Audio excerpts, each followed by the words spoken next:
Nosia abo aha Asempa 94.7 FM and a turbulent Tuesday February bossman ne da toso edu ewo mfiempino eno aduonu nsiem ebrano asan awie dubiem ebrano ason se ene anopai yede Asempa Sports News at 6 eba abesomo kasia no ensem no ebi ebefrifie ebi so ebefri amanone aba ama bibia akoyie ensem a obetie ene anopai no Mr. Producer ode ensem no agum krata so a yede ebetu anim no the Dotman Mr. Mensa osamufo no Eric Esedu Body osefa kejuwa nankasa eka ho okenkanfo no bidin Dennis Asamoah hotedi no Alatula ensem no etifin sema ne obetie kase no ebi eni the Ghana Football Association President the Red din eni Ket ES Okreku kokobo kase ama Black Stars eno no yede ho nsem eba abetu anim ye free wa na ye tufa eni achiem under 20 emeba wa no so aboboa no the Black Princesses coach and din eni Charles Simpson and so Eric Akra atu yani mochema return leg abekoso South Africa no say redemption pa etimi epa na sensache kese etimi etofom yeko club issues and say yen clubs no so aboboa no dia na say nura putu pressure mu kese ekoso Kumasi Asante Kotoko coach and di ene Karim Zito and so edi ni dwumadi ato wa yebeko na edi nsenu ni nchemu nso ama Accra Great Olympics and so aboboa no empayimfo akuku dam mienu bi nso edi omudwumadi ato wa and so yebehwe said the honsem ACTA na yedi nchemu ni na ato anim yebeko other sporting discipline dia na chese the beach soccer so no aboboa no ensem ho a yedi nchemu no ebema yebeko amono ne Barcelona so President Joan Laporta ne honsem ofia wei ene ensem a editie a yaka abo menaro pay say Asempa agudiem no nsia kase bo a yedi eba abesomo enti jimre na yemfa kase no nchemu nyina so ento wanim ye free kase na se anopai area free Ket ES Okreku aboboa no tibre kese the Ghana Football Association na boboa no ne yewura na yede nsem no afrase ama o de kokobo kese the ama Black Stars of Ghana ne nyina tiawa obehwe a ye group a yewuram World Cup no amanfo eguso mudi ho enkomo sa group no enye bayira abrewa adwo entisi yebetimi abo ye homode group num de a je se yede nyoma egu sene so ye kan esisi so ne ye bom mode mo a ese efata okoye group no a group L amaya abo adamu group L no Panama sanso na omeya ne din England Croatia ina no ye group na ye hwe si ye kwa ne obetimi akoyi amaye na ye group no ye first game abebo no ukuoda June 17th ye ne Panama na de ebepem so ye wie no so no on Tuesday June 23rd no ye ne England so ebebo adamu sanso na last game no 27th no so no ye ne Croatia betimi apem so no na president Echra enye bete emfa maye but kwa bia so no sem ranten epomodin said ye beya sa group no ye betimi progress akoyanim ama Ghana so no atadwi fowa yetimi atide ama bibia akoso enti no ene nsema ye FA president Ket ES Okreku enso atodwa ye to akase no so amao Asempa 94.7 dia na ye wuram the Black Princesses aboboa no na kwese da na coach Charles Simpson ene mabawa no ene the South African counterpart epem so ko na wie no na Ghana ya hyemienu South Africa so ahyemienu ho return leg no nyame ya adoma on the 14th of this month vast day no na return leg ne betodwa South Africa eno na coach no achiuma first leg no said esi ekoye no enye sa na ohwe no mu say return leg ne besi akọ return leg ne de kwa bia so mabawa no engine mo na so enkonkoden said e be ya ebetimi anwene na nkunimdi atimi akọ ama nkunimdi no eba dia na say the final round of the qualifiers no yenso yetimi awuram ama Ghana yefra adumu akopiem adumu. Our aim is to qualify, and then thankfully the games are not only one. It's not only today. We have another game, so this is the first half of it.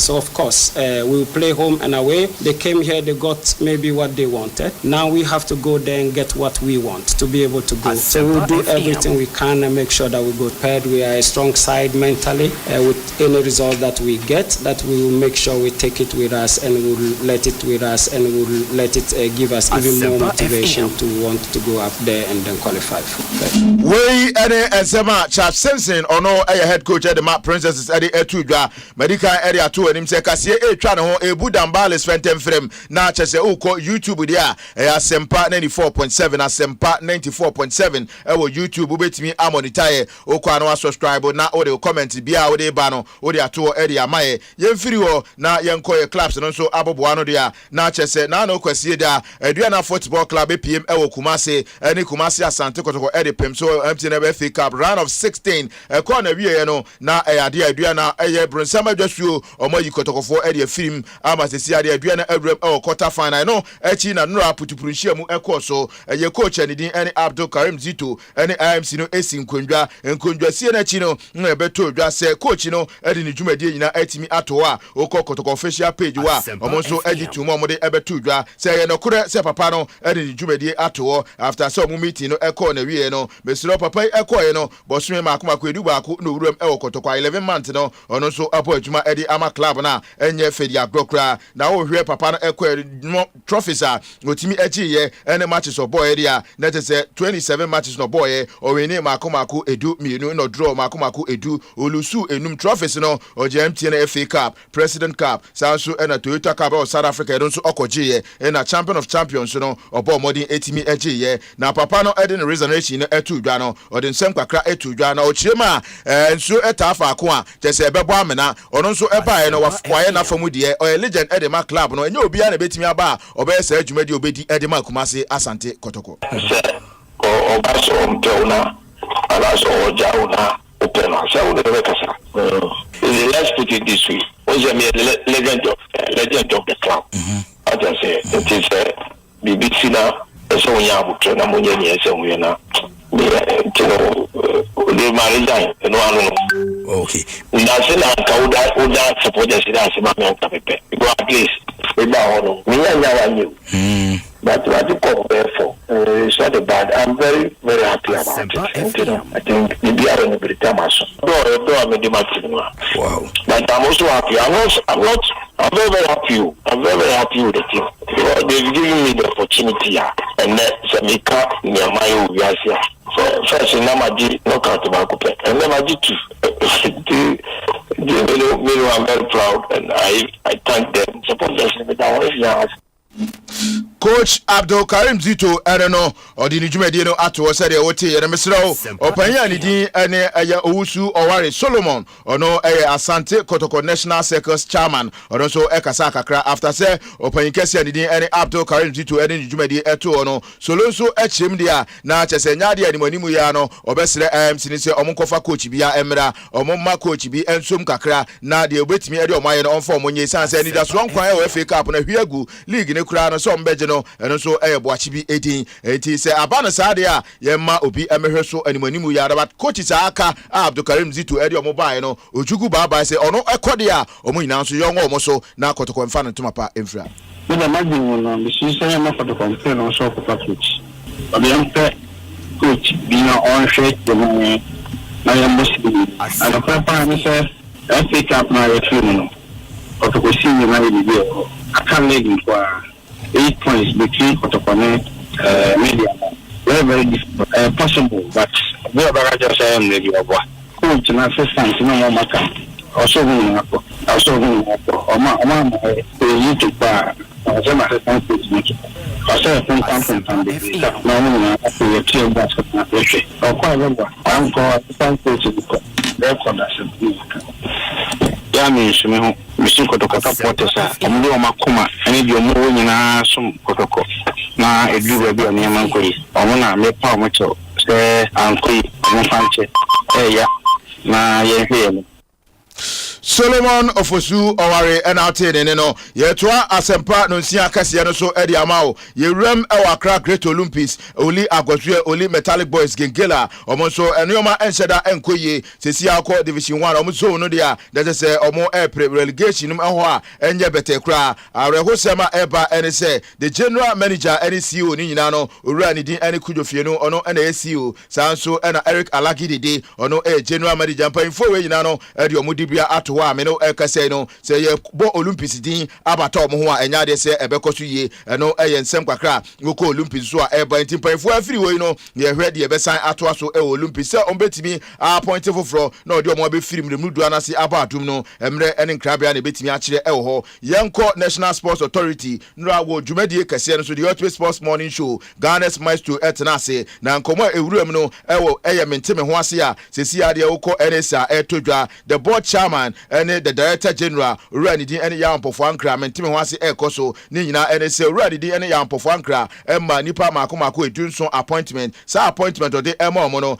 na bocha ne din ene Dr. Fred Awa enso echirima ohwe ene se nchehye ne omommra na eda ho na emra emma kwan se director general ebetimi aya appointment a eye board no ene mpanfo enimo hwe eno na papa ebo modern ene owura ono nso eye in charge of security ewo eye NSC enso edi enkomo na owura no ensemode eto yanim no owura ne din ene Mr. Chikata edi nchemu emma ese yampofo ankra baaye no na ohwe nipa obetimi ene omo aya adwuma sanse obi ani ho a obetimi ene ne tamfo aya adwuma nti omo nso ebaaye no omo eka papa no ho a papa no nso etimi ebo adwuma no akure ya eka nipa mako edu nso ende yi no yesi omo appointment no yenje mfa mfiri omo nsem enti onkyeremu ode maaye no eni Abama obia position a obia penkofo a ode omo ebeye ejuma ama ejuma no ayeye ama na nya good result e dey ama aban no nti ya ba ye no no so di nkofo eba anu hu eye ejuma ama ya aye ejuma ka we should pass about 3 matches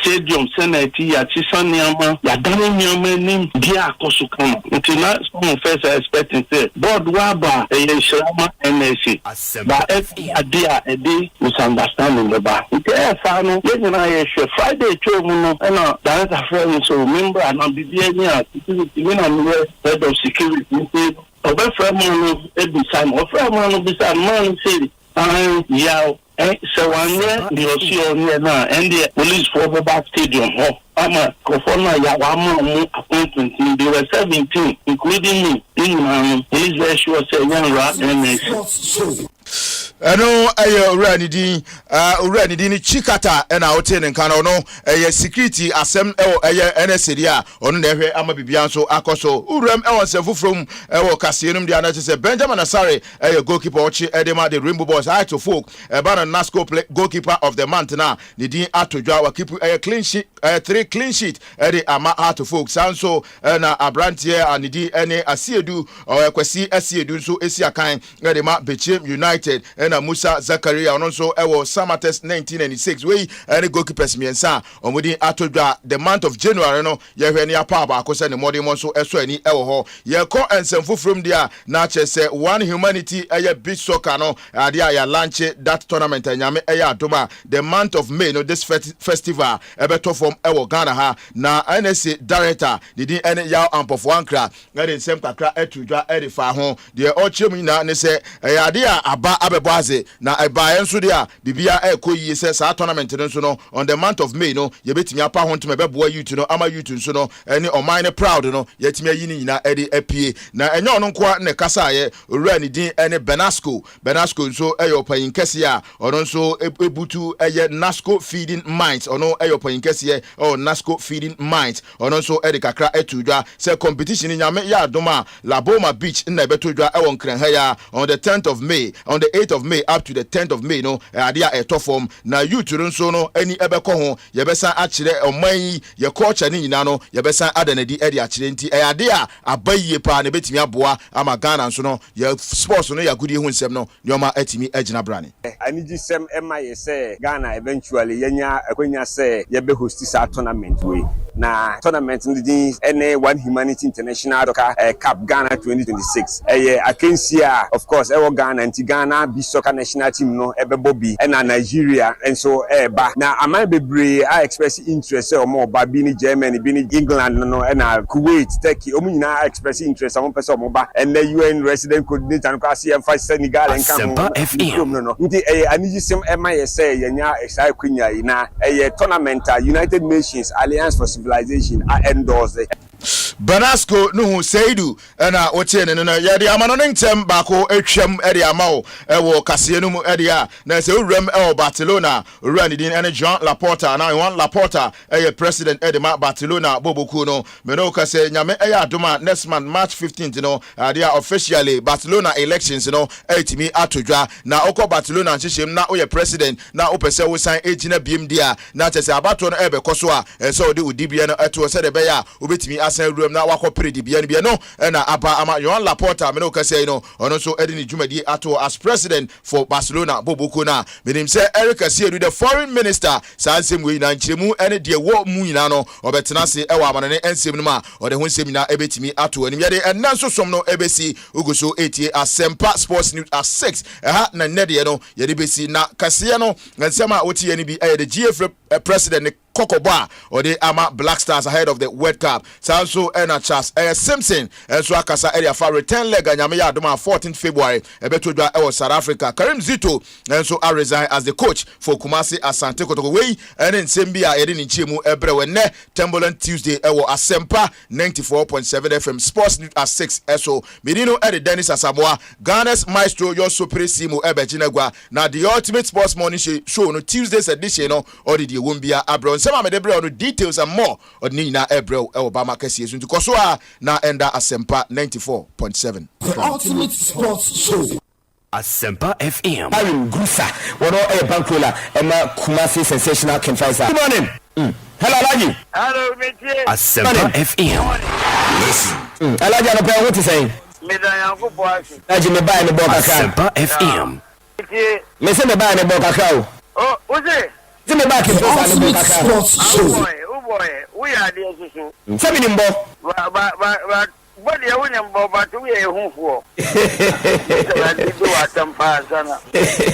George Efie, former vice president of the FE. The ABC say winning football mo, we experience a progress of work for normalization committee. Obviously, they are on track and assessing the city amount. No comment. From time omo share adwuma se ebepem na aka mre kakrai na omo de adwuma dia ba wiye no wo George Free sign na hu normalization no comment. And the first time when you have the opportunity yan hwe adwuma o maye say eboa football people and say feel say adwuma na enyan so mani no comment. George dia wo ye dia say ehu bi na abon e bi a doctor na usuro no and say fear of victimization nti untimi nkyere wadwene when we Japanese team barracks boy zongo boy ausuna deda. Entiane mama opportunity yankoi say na hu normalization adwuma no no comment. Kofo capabilities all bar on that committee no and so who is saying the ultimate sports show. Competition I ever organize it. Who ya balua abba. Yeah. Back and forth. So I'm going to organize it here. I'm mad. I said last week. Yeah. Are you telling me say George, do your opinion on something away now? Is that what you're telling us? Okay. No comment. Hello, good morning. Hello, good morning. Papa Myxtro, award winner. Kweku Willison, emotional intelligence. I wanted to take the opportunity to congratulate you since Monday, but I've not been able to come through. Kafra. The ultimate sports show. So you were nominated and you never advertised it for a single second. Ebi mama sukra. Ebi mama sukra. I said no. And the go full advertising mutuma bi so the next one you mentioned also yeah papa kona bia wo tebia you win I know what no crepa menua the ultimate sports show friend saying sports sector now one what polish no say who did some kind of finesse be abba game no unya unya mane keke interviews kwa ya unya ne keke say pungent questions na ubisa why the Yamisha only award number the man. But that's emotion. And the turn the young community. I said, turn Find the other copper. Sarakatema mami eka Maria Keposo Tayana. Elizato. Whosoever beats the drums of war must prepare to dance with the warrior. When the rhythm of any music changes, the dancers must change their dance steps. Champion Myxtro and Penny Forcing the what the one on Senate Diako Kraje. One of the greatest sports presenters in this country. No more branch Myxtro Dianka one. They said Wako Pentecost or any matters. Sports news I won't take that. Ebuha what tends when Yanchiremuye without fear or favor. Comprehensive analysis. I which is in cross for taxi drivers. That which is a house of phone street dress. Champion Myxtro. The ultimate sports show. Hello, good morning. Pepa winner, current award winner. General PK on radio. The Ghana Hedina, Adwana Pankwadia, Asempa Sports, the ultimate sports show. And no, and I'm Ghana tuning the tune, the Tukwa Bulushi, Okanshi, Kaneshi, Keshi, Noko Dakuma, Dansuma, Akuma, The ultimate sports show. Super, Obudwate. Era Asempa, Minya, Medamaso, Asempa.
Tina si free samre kopem se nonkono ebeba pem no eyagudie mu nsem se de doni bre nyina no ye si enkonwa na ye de ehia ewo ye ntwumedie so anopen so biem it is our time, it is our duty, it is our responsibility say yeba na yebe somo sompa ewo agudie kwa so anopen live on radio, live on Asempa 94.7 so na ye live or asida 105.9 the western part of Ghana. Na mama nso mi sasa no pay mapom etisen wapom etisen me say twedi ampon basaya dom na daroma baby a wotimi nka bia ekoso wano pa yeda se pa say Tony Brenyina no mo keep the faith and trust in us say eba akudie mu nsema ye the reference point, the headquarters of Ghana Sports, and I'm say ha ena Ghana kasa ahana Ghana tie enchini wahye bia eni echire atenase ya no enche na ye domo suko edi nkomo nyina edi abrel na so onya akwanya edi wadwenche nyina edi afa ye YouTube page no so edi aba Asempa 94.7 live on the YouTube page. Asempa 94 live on the YouTube page. Asempa 94.7 live on the YouTube page. Ententempa na watumi edi wadwenche watenye ene watini atini nyina anopai na ode adom yen na yatumi akenkan na so aye part of the show na bibia so etimi akoso wano pa enti yabo atena se tewatudi enam se ene show no ye she pa anopai yedi Asia ewo ye ndwumade so enti na wakan ho na yatumi edi nkomo pa ye live on the YouTube page, live on the YouTube page Asempa 94.7 Asempa 94.7 live on the YouTube page. Share me on tempa na ye ninkomo bibi na hormano pay mamina production team no Asepa Dennis Asamoah Alatula, the senior presenter na jumedi no esini na so adope ewa Abednego the Dotman and so ewa Evans Kwabena Sapon the Cardinal and so atenase Joel ewa Nanama Usua Eboa Eric Esiedu Bwedi ekan ho den Kobe Stone, Professor E.K. Wallace, and afi woma ho nyina Patrick Osajiman, the fireman, and so ekremo den Nana Kwaku Mensa King Kaninja atenase anope entempa ewo menche ha yakabom na yede osomno de ahia wo nonkuno nefa na yede ni nyina edi esi anope live Asempa 94.7 Samson live wo asida 105.9 the western part of Ghana Takrade to be precise na enkomano etimi apijampa me pacho wadwenche nyina ebetumi aba WhatsApp no 03 and I say 0243553536 0243 553536 0243553536 eno any line back kwa yede eje mo WhatsApp messages nyina say wo amano ne na voice note so a eno so wudi ba ya beje na ya to ye bo ase abo akire na oso adwenche nyina no yatumi ate na yedimo enkomo no bebre na major highlight no Alatula de free amano ne dia ba ye be kono afi ya hwe enura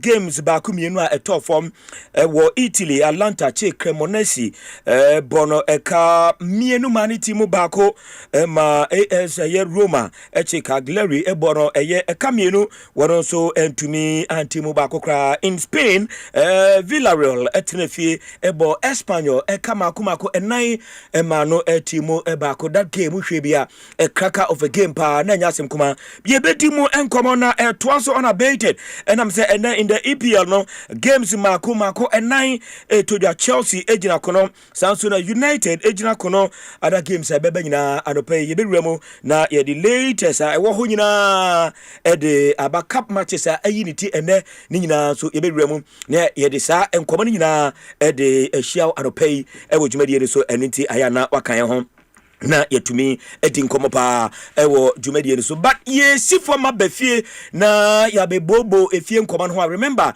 as Makacho say regarding the Black Stars and the preparation for the Mundial no de enya de ye jare mukra ye de kopa and I'm saying now na the technical ensemble no ya de ya strengthen ye beefy up ye gusua ebobo ho the way forward and the ba wo mo ba no enioma pa o me de ebre ye the Black Stars of Ghana as while you prepare the call the World Cup no that in common still yentimin do so ni ye and I'm say bebre we kire won say ye tie for e also mutie anopai ye wuramu pa na ye de sa en common ni mu nchemu nyina no anopai e de abreo eniti aya na wakan ho wadwenche nyina ye beje e wo the Black Stars and I'm say stakeholders nyina no e ya de also be getting involved as I prepare ya akopie mu e wo the World Cup no na bibia so etimi akoi enti san komo no anopai e da pono so a yetu ebuase na yedi enra na the National Sports Authority saga no the saga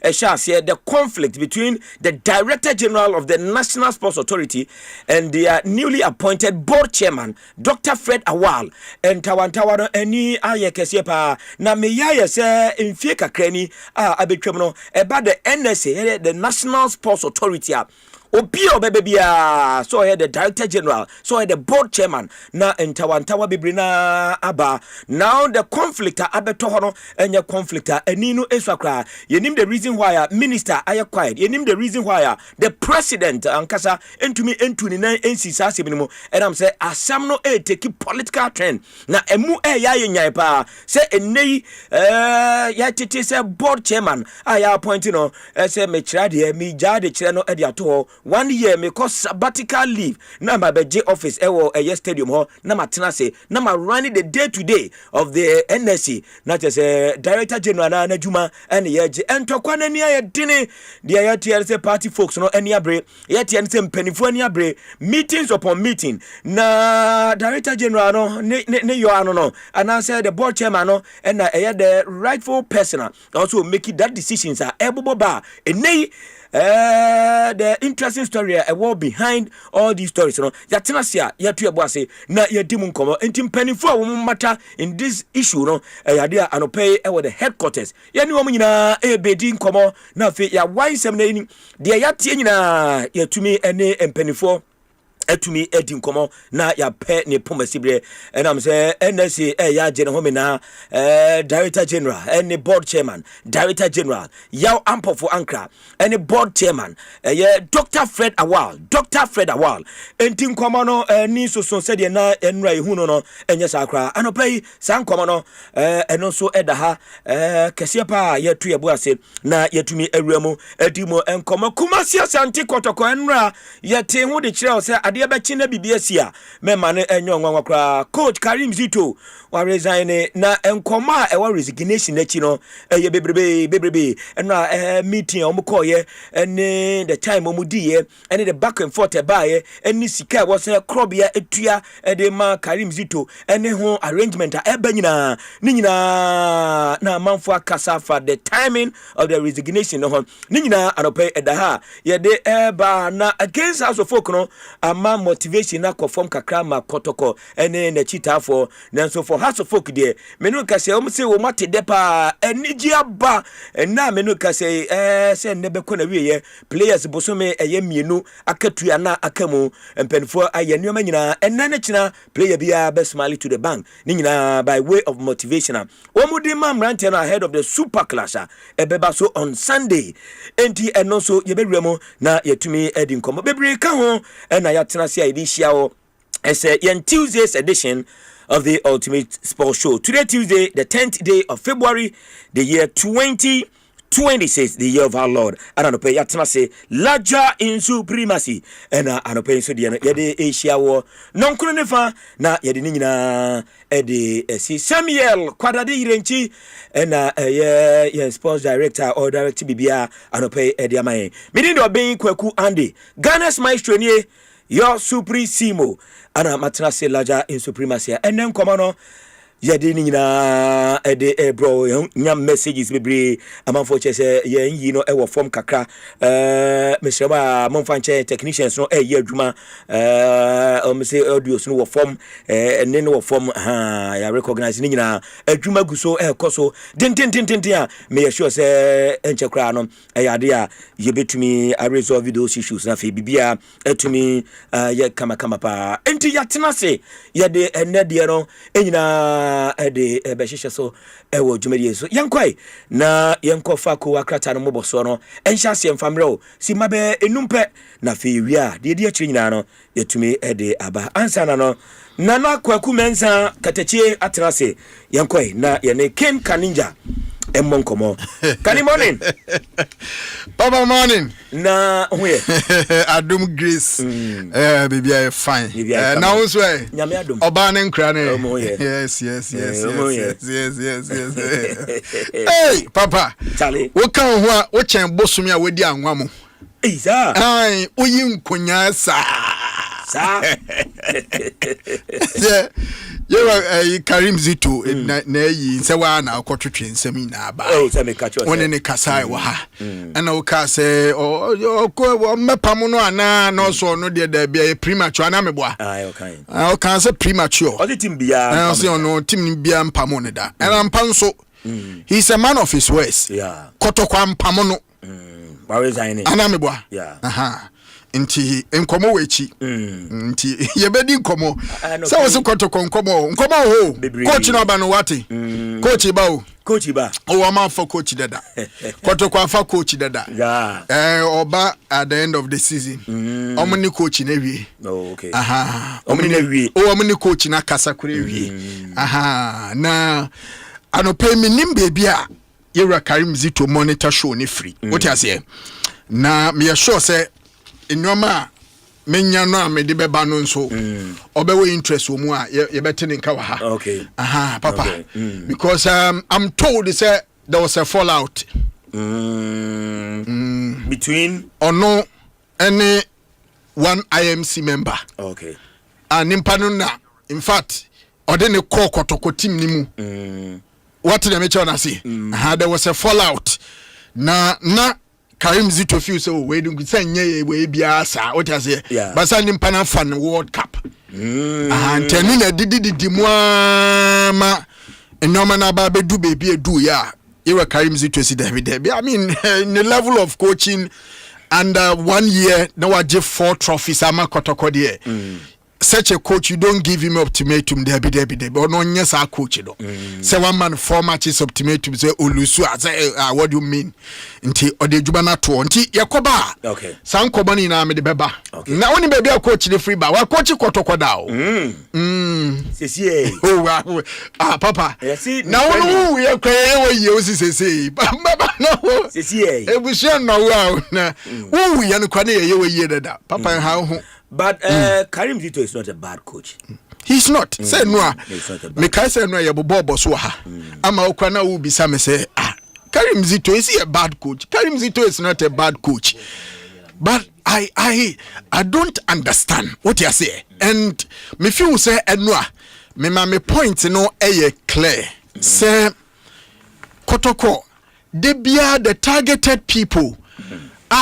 Asembia ba ye pese ye di omo and ye di omu yisraha ye di omu ye scapegoat papa the technical team ni akope ho na ye di problems ni na akwakogu pa ni ye yi na free ho because Ogun was the problem for Kotokwana Meboa exactly and ye man koi when ye pay replacement for Ogun ye ko fa Karim Zito ba ye de Karim Zito ba obiade he's a club legend ye man koi obetimi aye adwuma obai anya hwe kura no waji Super Cup agi MTN FA Cup edi team ni ko Africa wasaji ceremonial games including one presidential cup away dey osaje two aso akwaji Toyota Cup ba nti okekani na bomu a under 1 year Karim Zito anya hwe kura no 2 competitive trophies then ceremonial trophies in sumienu a obetimi de aka ho nti 4 trophies and ogide ma Kotoko still Asante Kotoko for feel say we lose too much is atoaso a yamma na sendiem ye use as scapegoat nti me ye sure say nkomo bebre ewechi a o se ye di anopai na coach me de medika said the sacking of Karim Zito no and I make catch no papa me see the sacking of Karim Zito I resign no Karim Zito and resigning because he feels he can't do the job. Karim Zito are resigning because when you a fallout with one top IMC member na a club na ye dwene ho na say personal bridges na pese na no so na enu a won koma wudie ni supporters yi comment on the bar YouTube yi amon so kire wo say at this point in supporters na dream club those running the club they are not thinking about the club they are thinking about papa me no ti show is send me no relationship sit here and then me no nya fall out me bo kire we do microphone me kasa kura nkwa where you weni wo di me tuma na we pie zade we was allied odi utuma na wasare pie wo nya me cha no so omo feel say empanimfo na edit team nanim no say be imprediasa omo matim na nkasa nkan kwenda makoma because papa honestly speaking the going out of Karim Zito there is nowhere you can justify it say due to resource because under 1 year among all this achievement here didn't the chese woman akonya so nya adwuma na ontumi nya adwuma no kodoko supporters consistency in resource and performance papa pese toa so enye se ene echina enye papa season bia no your highs and lows anameboa the same Karim Zito ye can asem he is the same man that won them the FA Cup. Of which it was the only major trophy Kotoko won last season. It was this particular coach Anamebwa. Exactly. Oba na how many months we do office and or GMT and FA Cup no.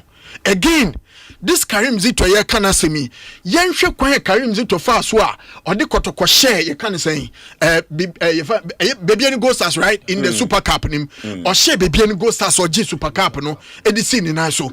The same Karim Zito Kwa force of presidential kappa was G presidential kappa de peso. The same Karim Zito. Kwa force of manage Cowboys in the bomb in the South Africa. Against no other club, but one of the first to reckon with when it comes to South African club football. That is Kaizer Chiefs. Shokwa Kotoko the Kaizer Chiefs ko fast was South Africa. Kotoko G Toyota Cup every Kaizer Chiefs for same was South Africa de be PM wokum. Now catch him say results no enye consistent. This is a man less than 1 year, one more 4 trophies. Don't you think say also impatience is also affecting the club growth? What you say? Also impatience, is also affecting the club's growth. Papa coach here mo kofa na coach here wo be. The question is the coach coming to win everything for them? Will he get them all the results? Will he win all the games? Papa. So sometimes and you see, I like it from the fact to say the supporters Nankasa of Kotoko. Now a lot of them are getting into the thing. Say it is not always about using the coach as a scapegoat. Let's tackle the main issue. What is wrong with Kotoko? Messi, I can confidently and boldly say Karim Zito's resignation na eba enwano. Resign a fallout. Enter make to say ora Karim Zito ebi on fa say me a club legend inti nsem bi wo sisi wo Kotoko team ni mu abro ko ho no on person de beto dwa no kwa wom ni say Karim Zito had a fallout with one top IMC member. And that is the more reason why Karim Zito feels say baby akeka kon always bia na ne din eba nkomonim no nya de na ye inside team for supporters the players ni bi against ono Karim Zito, and he feels say he's a man of integrity, he's a proven winner. Waji the 20 African Cup of Nations, waji M10 FA Cup. What I say, waji M10 FA Cup, what the Dreams FC akọ semi-finals. What the Kotoko akọ AGM FA Cup into DMBM na aka who feel say such a coach who won domestic league ni mu a won your opportunity and say won get time and such a coach mo nyedwa into koma bebre wo ha ye kokata ni mu na ye ba papa also yetumi di ma Kotoko chita for no NTS say team no to send a media medical can say me position on the IMC no me feel so much chedodo if so many personal interest there e dey ntina o matena team ni mo ache team ni wura His Royal Majesty Otumfo say too, why is the IMC still at post till now?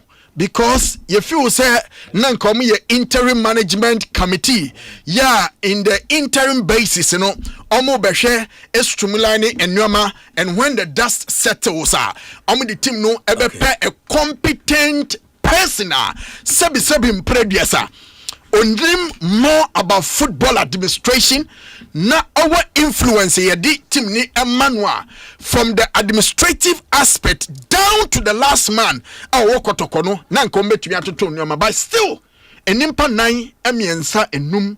Unim say na ofa monte nkofo bebre na nso feel say menshare is also part of the reason why kotoko eko say ya. Among for make it that your point several times, but well, we disagree ana. I don't know. Minim the impactor. Any free mention ba any directives a free hoba any whether omo implementing ye and as omo implementing ye. But baby, you doing there. Yankomra.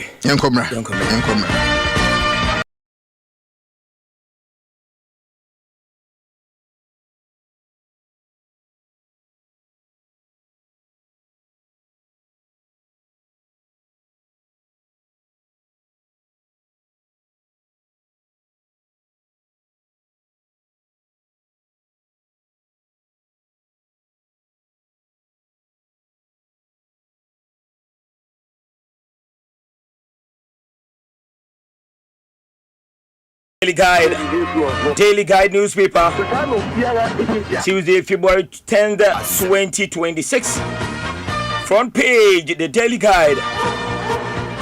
Ayawaso East NDC vote buying saga. Story could be found in page 3. Majority calls for pool annulment as OSP proves case. And it has a picture of Baba Jamal on the front page of the Daily Guide.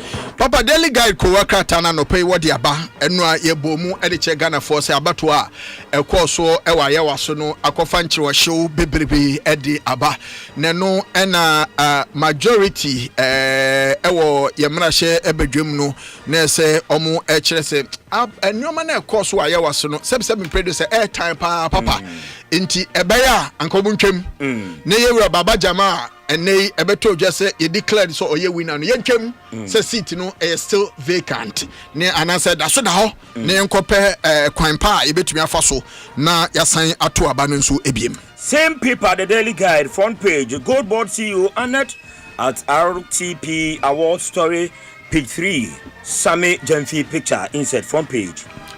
Yere Sami Jemfi ena ene oba Ghana yekrom ha yesika kokko krabia anamewa wono ena woye chese tibere kese ya wodi animu ne no ena nanu ada radio ene television chese abasobo dwumedi e course wono womu kire se Yere Sami Jemfi omabo na abaso so nkokora wonim se wono ena se media dwuman odimu tintiman na wono koya so na okasama endi sama yoko no na no na betodwa se yebo na abaso se ai akoy on shede nyini bebresa but ejuma wobo edema Ghana yesika kokko kurabia no eburadwen ene ntiase so. Back page, the Daily Guide. Black Princesses held by South Africa in World Cup qualifier.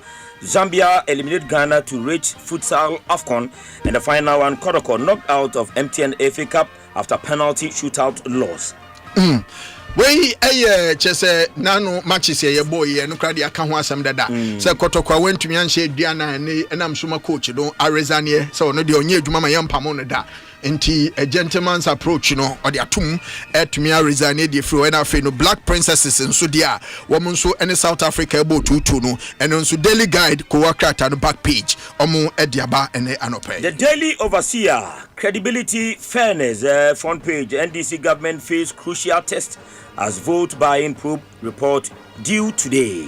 Front page of the overseer.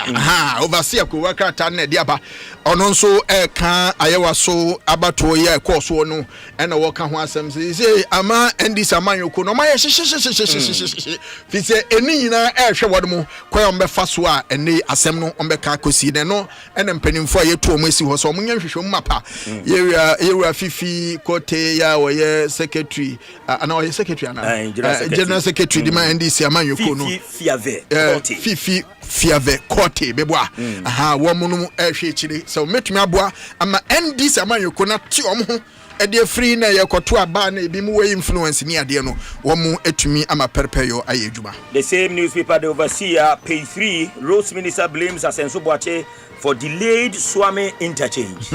Na soafo a wono na ohwe yan contempo so what you say Rose Minister na wode aba say so am interchange no a chane de masa mo wo so mo bia mo fa mo yewura senso buachi ho asenso buachi so no ba ntema me bua ono na masa mpuntudwuma o san ke koso e wo so am interchange ho no etumi ache unya kowakrata no the overseer obetumi akenkan na fi wato ho ase back page the overseer the sports page FIFA World Cup trophy replica returns to Algeria after 12 years.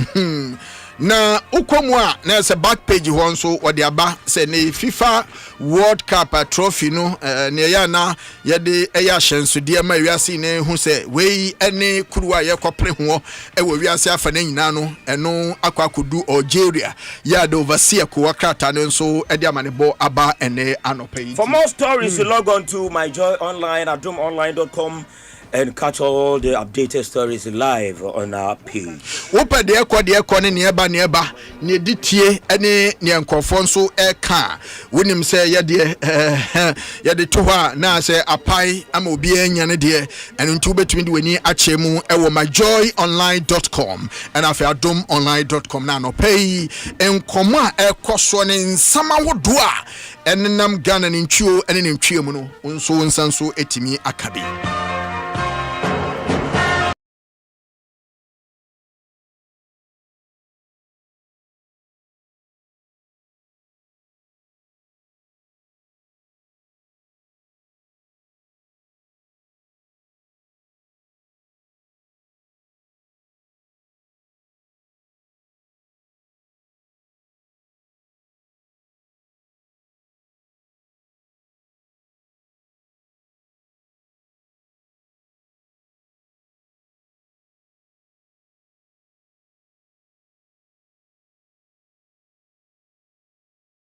So no ede esi yamfa dadwene no emra na fe yewia enkomo bi ewe akire bia yebetumi edi no mako mesho na wajoine me live on the YouTube page Asempa 94.7 me wuse messages no kakra eba ententempa mawode no emra na metumi agebre tumi akenkan ni nyina na also a part of it but then the promise is that no pay enche yebebie line na tumuntem na also will be kan to me ede aba regarding all the issues anope yete so a ye to me di emunkoma bobo ho na pe ne pomasibre okay enti kanija yemfa dadwene ne mra enne dadwene no me pese yeto ye boase na you ransom nim ye oti ase na ye ma ye tie for eti ase ye na enkomo bi e wa tie bia no ni nyina production team na ye ready e betumi adi amabushua for to me ati enti stories ne ya akese mako saying papa na pade na de me wa akese mako miensa me wo miensa me wo miensa ba ko ne de ense di ka tete ho dada se kotokode no former kotoko coach awoye broni fita ebeba at the end of the season on se kotoko communicate say coach Prince ya Usu ena se on the interim no temporarily onu na ehwechire otiase assisted by Mohammed Hamza Obina omo relegate no call nkura ni mu no omo send na ba nti Hamza Obin onu na bebo house match no omo de Hamza Obina e de be share didi Hamza na bebo Hamza na bebo sa Hamza na bebo papa okay nti sana eba nti papa no but papa it is alleged say Coach Abdul Karim Zito what I say Mitiopa oni James Kwesi Appiah fallout yeah na on say otumfo His Royal Majesty e dissolve the last administration no the last board on say o dissolve no obia odi ni nkom obia mpuntu abakotoko bia o friend pa Kwesi yeah Kwesi mitimi hwe na omunye Kwesi ye ne den Kwesi pe coach Kwesi mumpa players Kwesi inti Kwesi Appiah in fact in protocol conversation in the sight of otumfo Kwesi Appiah is bigger and powerful than Nana Pinkra yes. So I am seeing when it comes to football there nanka ninim de no wosoro especially technical wise medasi papa it is alleged say say some weeks back or some months back na Kotoko faces some injury challenges bo team nim no more injuries concerns pa kwa mpokumuko we pra papa nkoma na eba ne say ye we kwesi apia suggest say the coach should try and improvise. Or improvising on far players in be. Say not necessarily in the preferred position, but feel say local football no in your denia deno ebeboa. Ebi mo okranwa. Ebia winim se first time ebia obo 3. Wo de no echo strike ko betumi aye good. Na fa ebia waka ho no aboa team no because the injury concerns no way too many. Yeah. And coach in the cast and to say who kai say edu baby na samba ona kra no we free defense ho no about midfield okay papa okay we free defense ho about midfield ni ade yes is asem no coach ni Karim Zito din ko Apia ni Karim Zito zin komo no as a Karim Zito ko kan baby as o kan in a funny way to players technical meeting me or pass as a funny way what I say am almost sre ho inti nkoma no esen ko ye we Kwesi Apia ho back and ye we Kwesi Apia ne bo anyede ne bo anyu so say na me nana ka se me mpe coach mrei me ana me do ye den e ba ye sabra ne ye adwuma na mu aye din na mama o I mean you what I say solution anas mama o afutu a na odi akotena ba bia akoka mama ye den o masere ama mo ti na mo nso mo sere no nso di ma ye we Kwesi Apia so from then papa from that point coming in no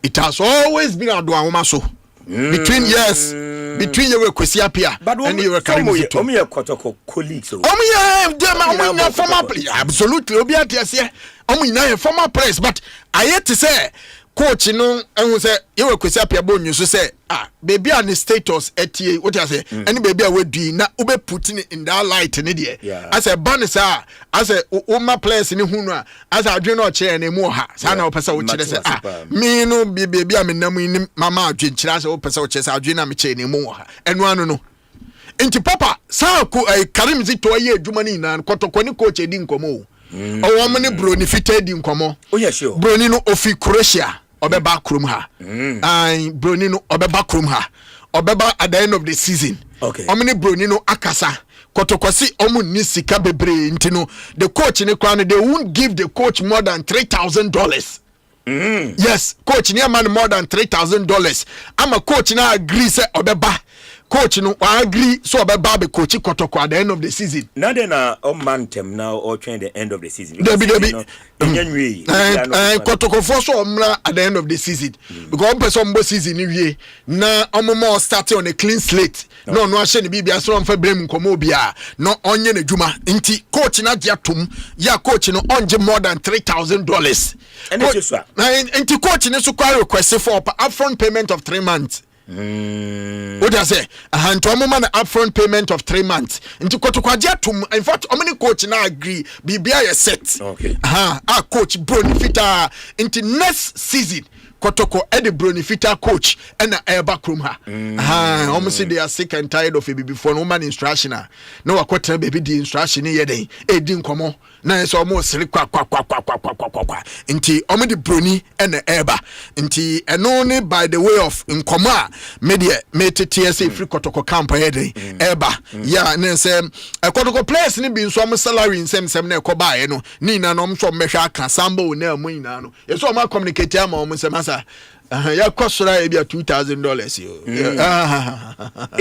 yo anyone help us all code any obetumi akoti papa no eye kakra e wo ho na papa yenu ekuma be ball pa kura ni ball Austria no o se manfo e mo mani ko ne ho Daniel Nuno Daniel Nuno Daniel Nuno papa baller all bono na onya injury kakra na uko the Austrian Bundesliga ni mua papa akrano coming back from injury on your opportunity abebo almost 30 to 35 40 minutes na boa akrano abebo pa no papa o se ye ma ni kone ho Daniel Nuno yes Daniel Nuno and they be amekase you see say your maya ye serious ya anka this kind of talent ye be track your muye national team the yempe players e also mbebo national team o yeah papa yempe play ye select players ye committed and dedicated ye from some mbebo national team and these are youngsters or say ye to me e track your muye no bebo or ye national team no into Daniel Nunu obo the Austrian Bundesliga dem e de man Rapid Wien Joe mame nimfoni no Daniel Nunu yeah na me enhwe Daniel Nunu yeah papa oye winger or bombo papa ni age ni so ye oni age ni ye 19 years onyandu 20 kura Daniel Nunu yeah Daniel Nunu okay and obo just Austria Bundesliga ni mu in the man Rapid Wien enye no other club club man did Rapid Wien oko Austria a strong team power Austria inti papa ye kai empedinfo say Daniel Nuno a man for a moment in 19 years yes papa now kwano oko engineer the question say kwani market value baby ejina no ano odini o e ko about 300,000 euros akwada ketwa no Daniel Nuno yeah Daniel Nuno no she nti papa o say ma ye ni ekọ ho he is one for the future o say ma yetumi e monitor no so far papa from a possible 17 games we about 11 matches yeah from a possible 17 games we about 11 matches inti or your player bia or see me ni kon ho na we about 11 matches na we give one yellow card na so or your disciplinarian what you say or somebody very disciplined and committed on na that so no yeah Daniel Nuno the height no so nya bad on height no nya bad kra papa we check the height na enye bad 1.75 meters inti say on nya bad player kra yeah ni profile ni kama nti make sure say mpanimfo ombemo mani ayden akone ho na monitor the growth because enim ho ne de papa right wing left wing attacking midfield no baby Daniel Nuno ebo what I say nti oya player bia he's one for the future minim say yakọ enim no yede ne ho nsem bebrebe den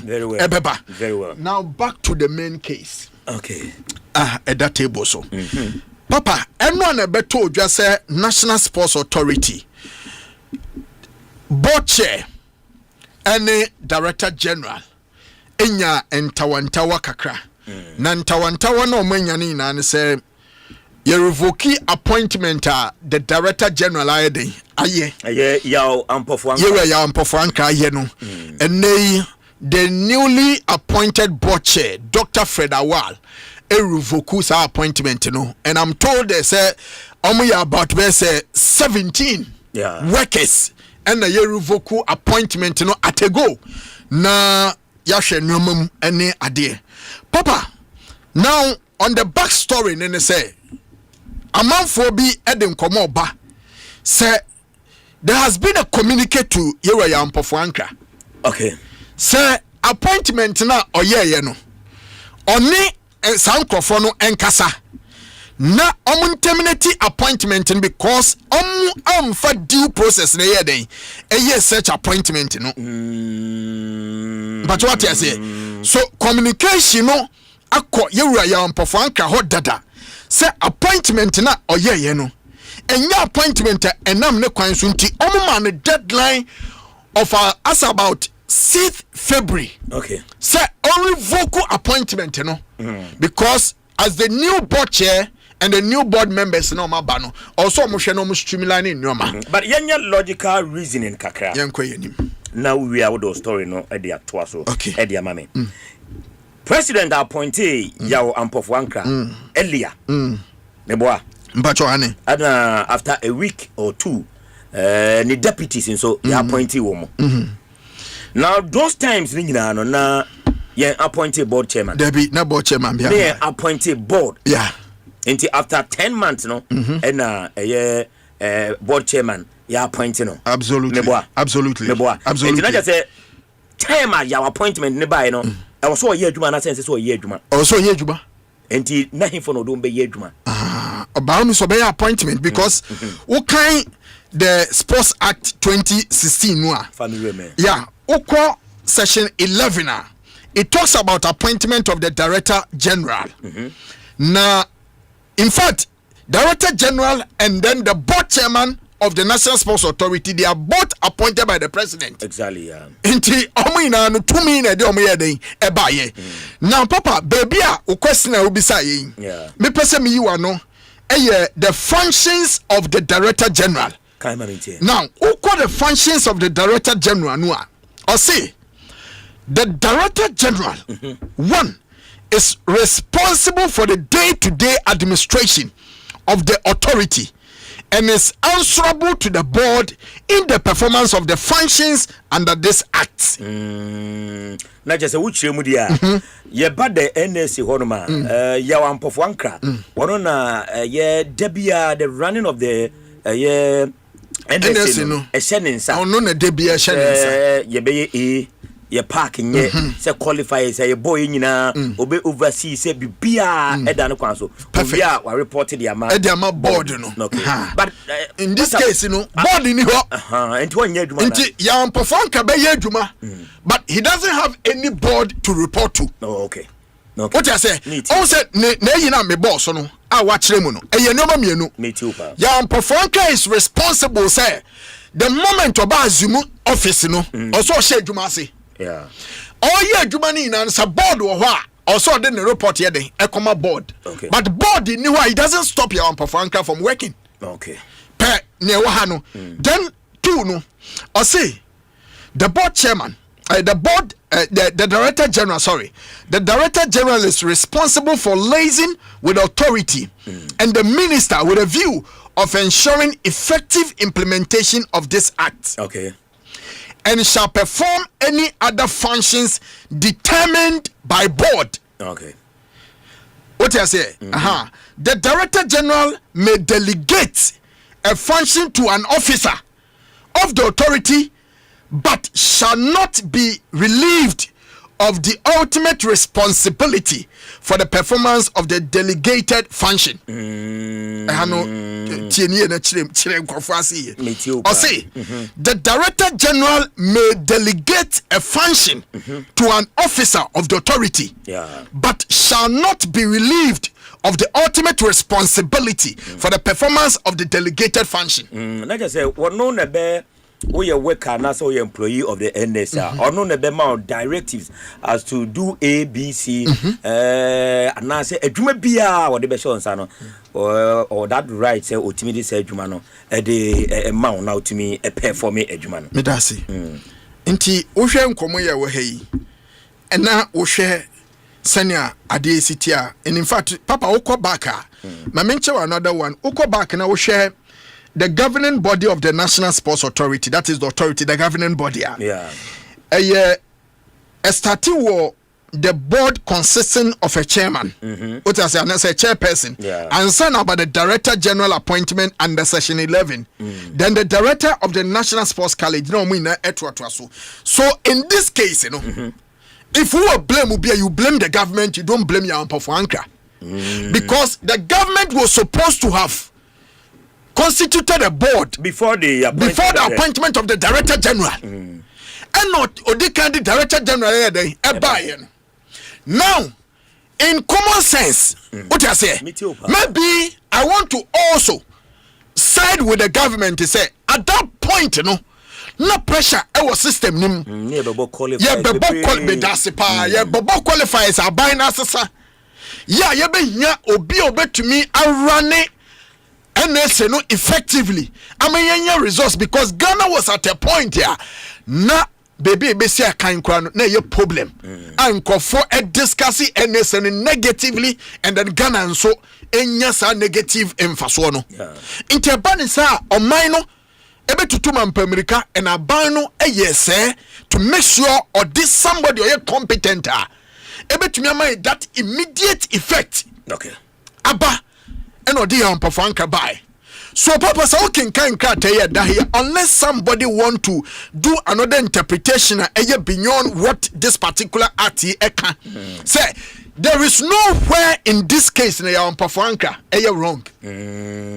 Because even board ni anywhere do kra no and as a board wo hokura no still it falls under the jurisdiction of in no man or more say ampofanka still wholesome sort of way say on an day to day running of the NSA no inti otumi ya appointment otumi sign otumi sanction adwuma de man krofo anameboa otumi man krofo adwuma say yes sir yenko ne say ye fa yenko ne say but because say oye obia also the report my board ninti board ni ho also take up the responsibility to double up as somebody on an NSA chairman and that's the director general of NSA and at the same time making sure say enyoma esafata so also muye bi omuye chikata kasa andra no o say appointment ne bae no wo nyina san ko shia minister ema ya de appointees ne chere minister ema minister ya aware so I think say in the absence of the board chairman say minister ho na ya was able to liaise with the minister no your appointment there I don't see anything wrong but we see story now we nyina me wo backstory to the issues I was raising no pay. Okay. Me story me wo and say say about the National Sports Authority dating back to the last 8 years. The National Sports Authority I want know that. Who tell me? I know correct. I want know that. The appointment of Professor Chumesi, the appointment of former board chairman Honorable Kojo Bajiman, the appointment of Nkrofua Ebesum National Sports Authority. I want you that. National Sports Authority na time and now say Bobby no papa ya no free BA. Na nasi chini enya na ese hwa. Na make say anasi bowura ho no ba e ho no enyo da. But you see minister we buy no. Wo ya die bi ma me the respect pa ma minister.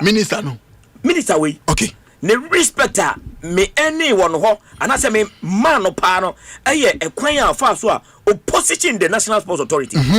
O make sure say in the Sports Act no say wo hwe the sports ministry the next level of federation and as authority or say a manage sports pa the National Sports Authority for sure enti ye mawomo that much needed respect pa enti say adwuma bi ba na e minister okra otimi direct say we enko the NSC me build the point abesi baby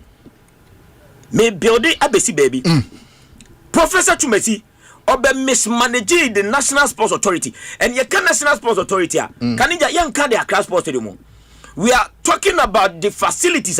Ningina abino. You are the custodian of all the facilities. Abino in the name of sport.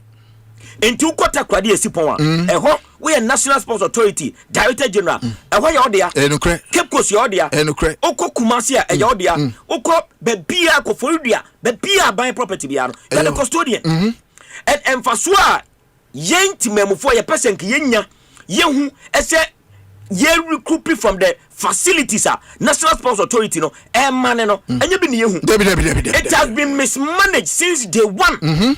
Mismanagement, embezzlement, corruption, and the National Sports Authority over the years. Personal interest in kwa. What you say?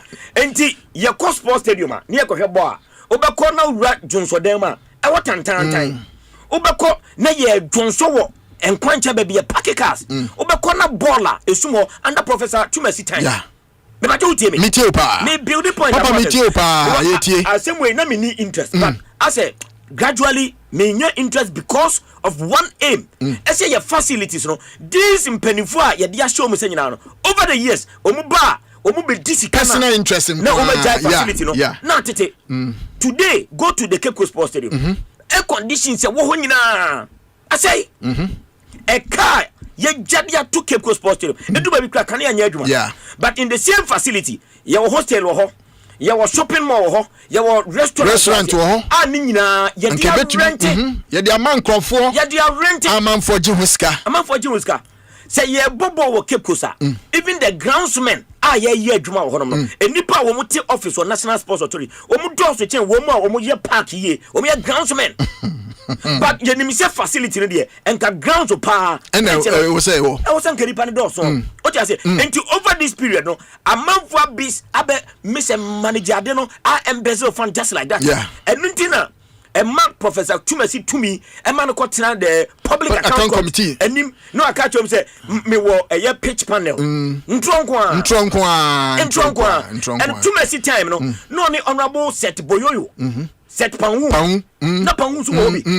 Pangu was part. In fact, on Peter Tumasi Kono. Professor Kono, no Pangu himself, appointment. Yeah, the Bemano. Aye. Fast forward, send the Bay Mikasa and one. Yow ample anchor, even though or one lapses. May ya or buy no, why yen you make a cram who's or ya there, and nobody being so at tossing me.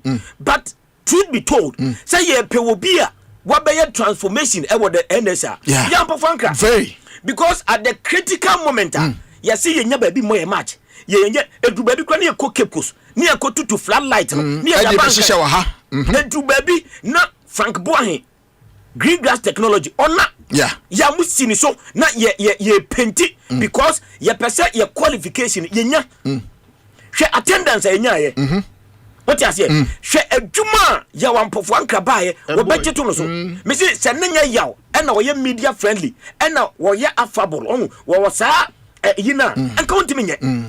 What you say? Yeah. Because the pressure will be facing here and when we are not adding enormous and the challenges are now and minister yinani edema yaw so ya the amount and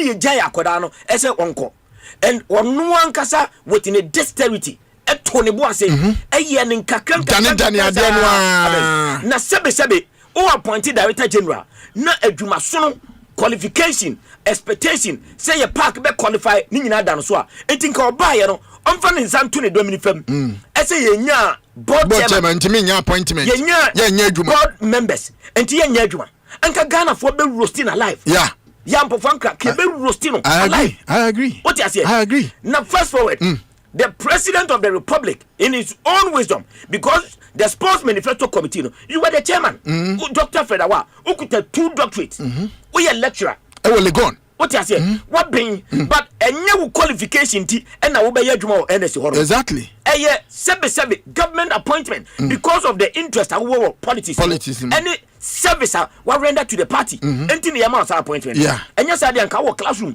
What you say? Now, so we are board chairman. Na ye di adwuma man. Na oba ya de also ya ne say what he say. NSC no, we are board chairman. You are entitled to 6,000 Ghana cedi full coupon. Hey, tell you NSO. Until I make a choice, me na me need interest. But more bloody points. Metia nyina no, nsam nyina no, I want me that. But I didn't want to me person. No, person be ko. But the Dr. Fedawa, you know, a big warning to the NDC government. I'm telling you. Yeah. President John Dramani man, ni resetting agenda no. Say one ye no anya very very critical about certain things. Some of the appointees and the appointment. Yeah, what I say? Because a doctor of your sort, ubetinase. Now so ye a board chairman. And minti board chairman was in my office. I was NSA secretariat. Na mintina be call sabbatical leave for 1 year. We jene juma na to ho. Well, course sabbatical leave for 1 year. Now we betina ho because set pan you any nkrofo a omudi na chira. Amana ya we 6,000 Ghana cedi a month full coupon on Sabeka. And no dan chenya when he reported ne report and in them no some of them are captured as all buy ya no kwa watimia enya NSA letterhead atimia church letters yes he's a board chairman. He is taking charge because your office was so obetena office or NSA. The bottom line is that never in that run the NSA no obeji ya wajuma dia want to be obaye the first requester I'm told say every request say NSA money sika no fanye retreat omsi sika ni ho retreat or ye retreat ye engagement ni ade omsi sika ni ho final bit of it say why ye retreat na we put a bail of 1.2 million at the to NSA nim so omuntia because he is the board chairman. What you say? Obia can be bia enya dia Dr. Fedawa. I na say oti asem because a political appointment. Minim how much was spending in the NDC party. Entia as well because that power or exhibit here e ba sese no. E bi na Professor Tumasi Kuta. Professor Tumesi became so powerful that we PNT in Kanasem, not even the public account committee. Yeah. Senator Muka said he has undermined the minister for long. Okay. I remember. I remember. Mr. Krampo. Now here the duties of the board and the board of directors of the NSA. Office. In any case, so per office there, say a Sipon sports stadium no ho. Kekos what I said. I want you bind there. Now the entire Asemno Amaneka Ayakana said the minister is silent on this. The minister is silent on this. And we're giant to Kwano at the Amomumienu, as will be a use the power and an influence. And a Kromhanam, Sebe, Yansha, the generation of this youth, no, a bear scattered. Young Pofonka, how old is he? Very young. And your man appointment now or Juma without even a board. Without the board of directors, and now said the board chairman. I don't know what their regulations say, but me feel say sending Papa Mua coming from the same background. I am a party. I have these two appointments. And then Papa couldn't now appointment. And to be a board chairman now, bar you sit there, Director General down. No, Busani said. Edia na me ma akoso ebia ya appoint ABC because of adwuma CSA. Okay, anyway no mesrel momunya reappointment we ni yenye but without the consent of the director general one man to the extent so the police for go to office as the security coordinator. The board chairman Amma Obi letter are appointing as the new security coordinator while Chikata and any security men are still there. And don't forget, these are awareness. I am telling you. Why an appointment? Why appointment to a new security coordinator? Say Chikata and the unrecognized. And this in Kwafaya appoint to me now. What they are from the party.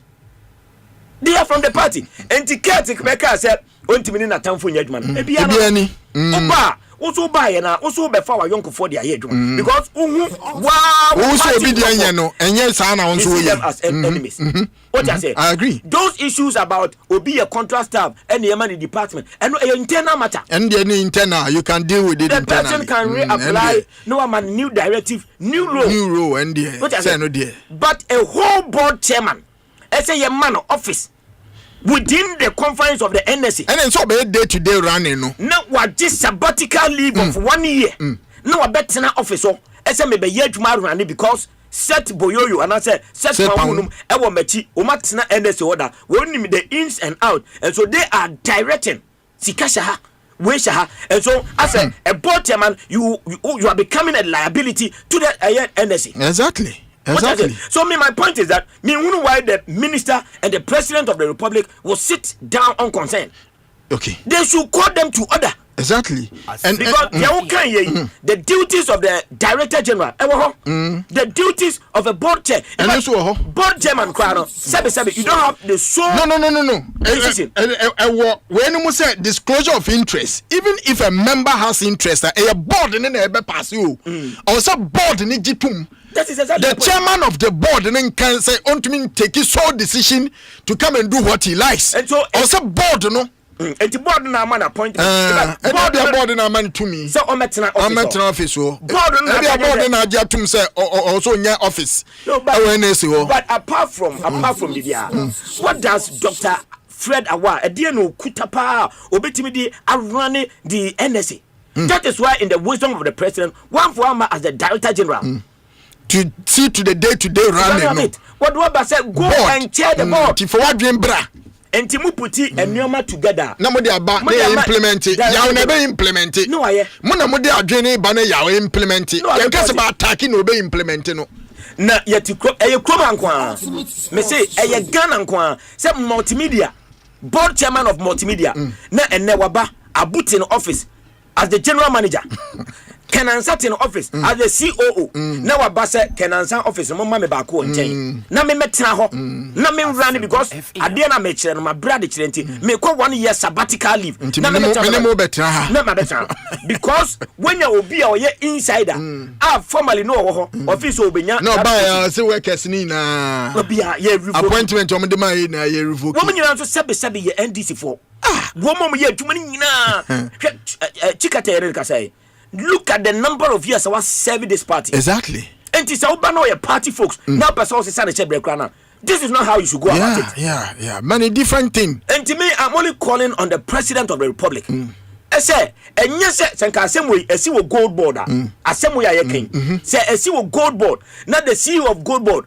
Yes, Sami Jenfi at home. Now, board chairman of gold board, Akwaji office war, Sami Jenfi. President Abam, nay, come gold as a president Abam. A see, I will cook board. Say, I'm fair, good you know. But a CEO sponsor, I'm serious. But that is what we are representing. The minister is also afraid. What I said? The minister is afraid. And it may catch the president, the first gentleman of the land. I say, the way our they resetting agenda about.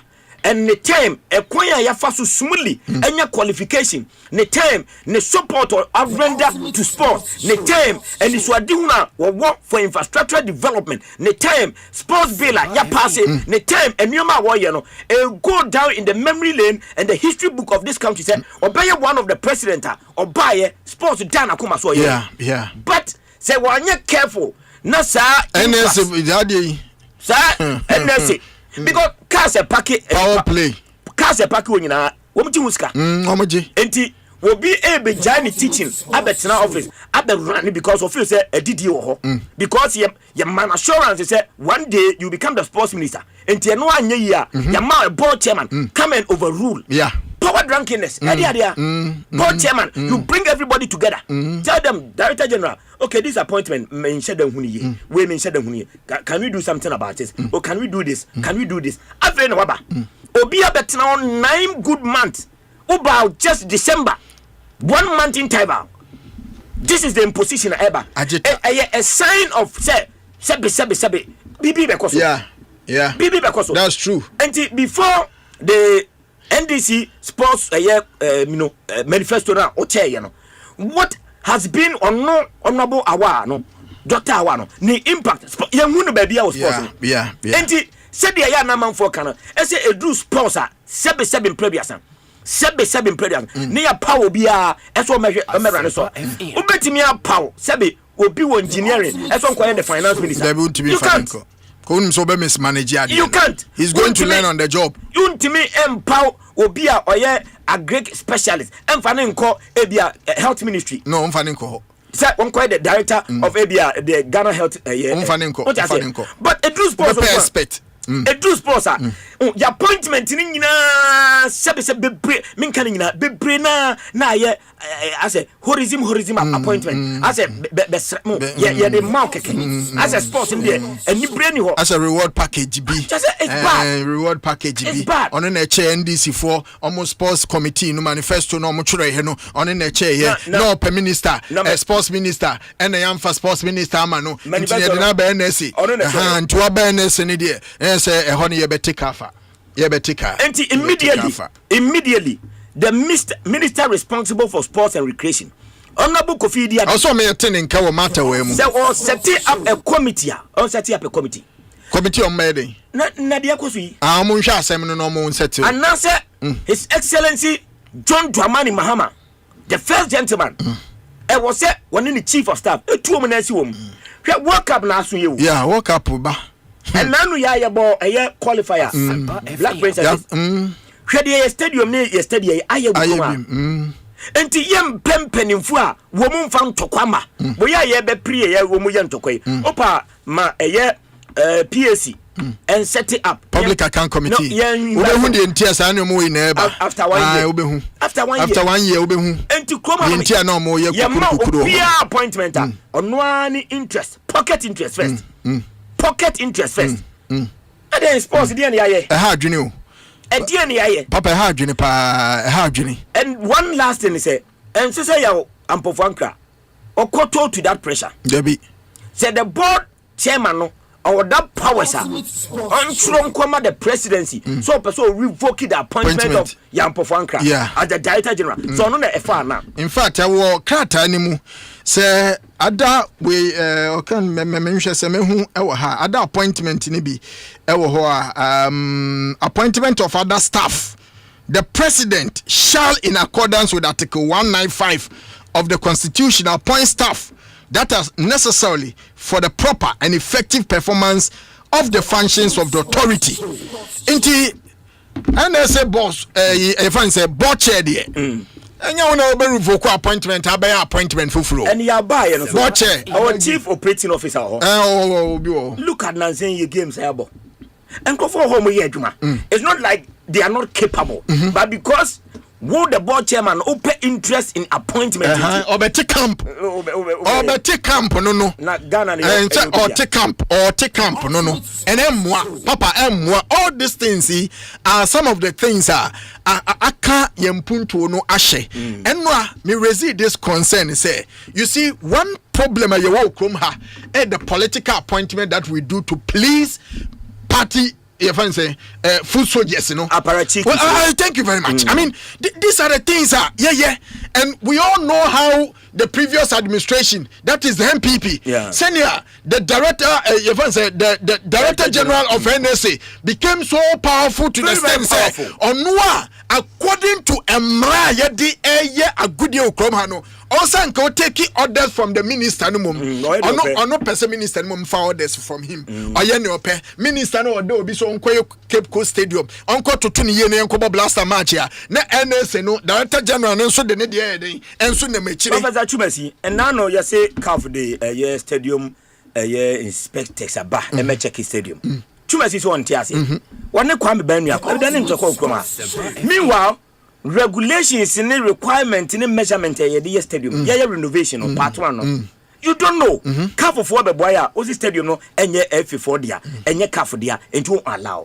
Imagine that is how powerful the then director general board chairman and obianim say sports one of the tools NDC for AUC to convince Mebuno because the MPP administration no obianim how critically and then scrutinize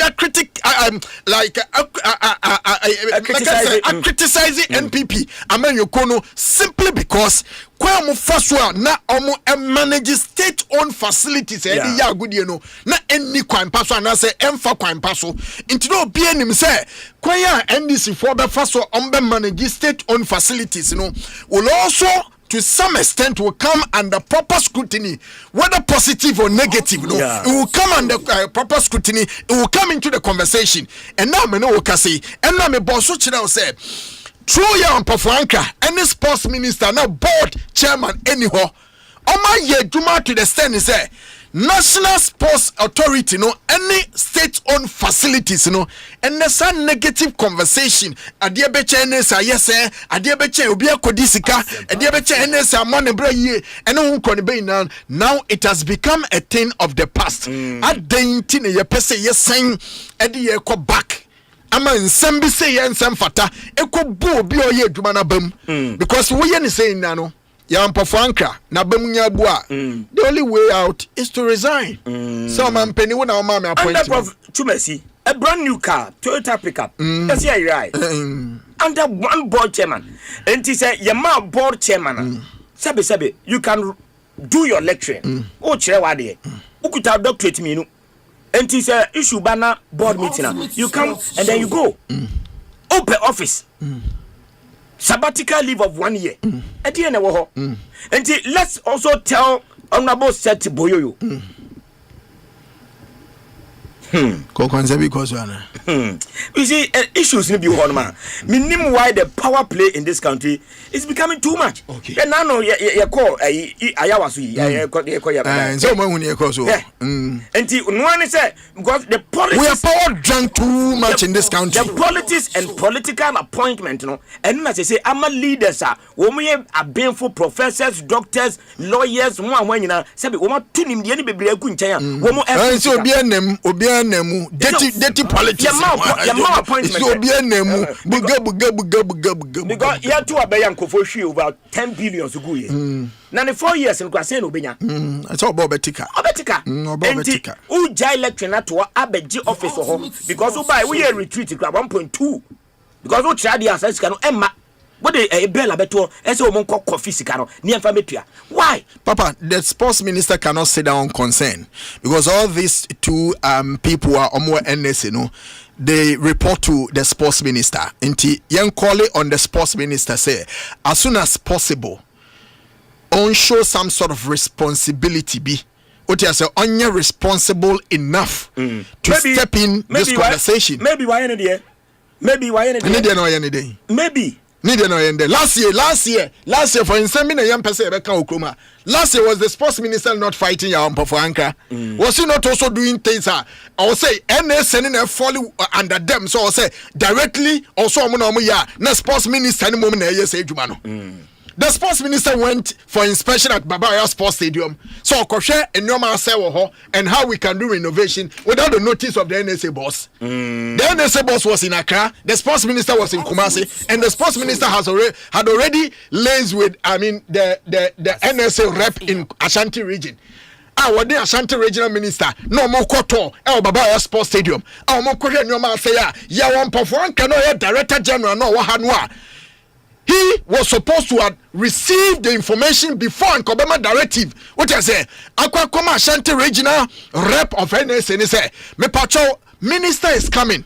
I cannot come, so make sure you assist the minister in terms of Ransana Obabe Babaya Sports Stadium. No, the minister went to Kumasi and left the NSA boss without even telling him anything. Into your perform Canadian, minim say Omo Gangetiano say and then I simply can't fathom the reason why we are here. The last 5 director generals of Mabanyina, including Professor Chumesi, Juma this short period, none of them the team yes sir. Until I just say in fact the president of the land or a listening president. Ni ewo eye sports no pa. O hwe nioma wo ya. O wani pa minim se wo obete. Se wonte kra de anopa ye kan his excellency wate. In fact, yempe an overlord. What you say? Yempe a tyrant to become the NSA board chairman. A tyrant. Yempe will be a power drunk. Yempe will be a imposed a character on everything to come and run the peeved. Why? Send the bofu up a position me and farman into Hana I don't ban it. So a gang Obiano said Boyoyo and woman that they are behind. Why are you people doing that? Why are you people doing that? Nimpana someone in the home or yene juma. What bar? You just have to be a gentleman enough to say one in a bed Jojo. Ne muina mafoko and pass on me first because sabi omo muye juma. Even if you are performing wrongly, what you say gave the appointment to those people are muina mu claims appointment in your kwan paswa. Omo ye Ghana for muye Togo for omo ye Benin for. Omo ina ye Ghana for yempe kwan paso na Ghana need yesao ni nua ye ompe.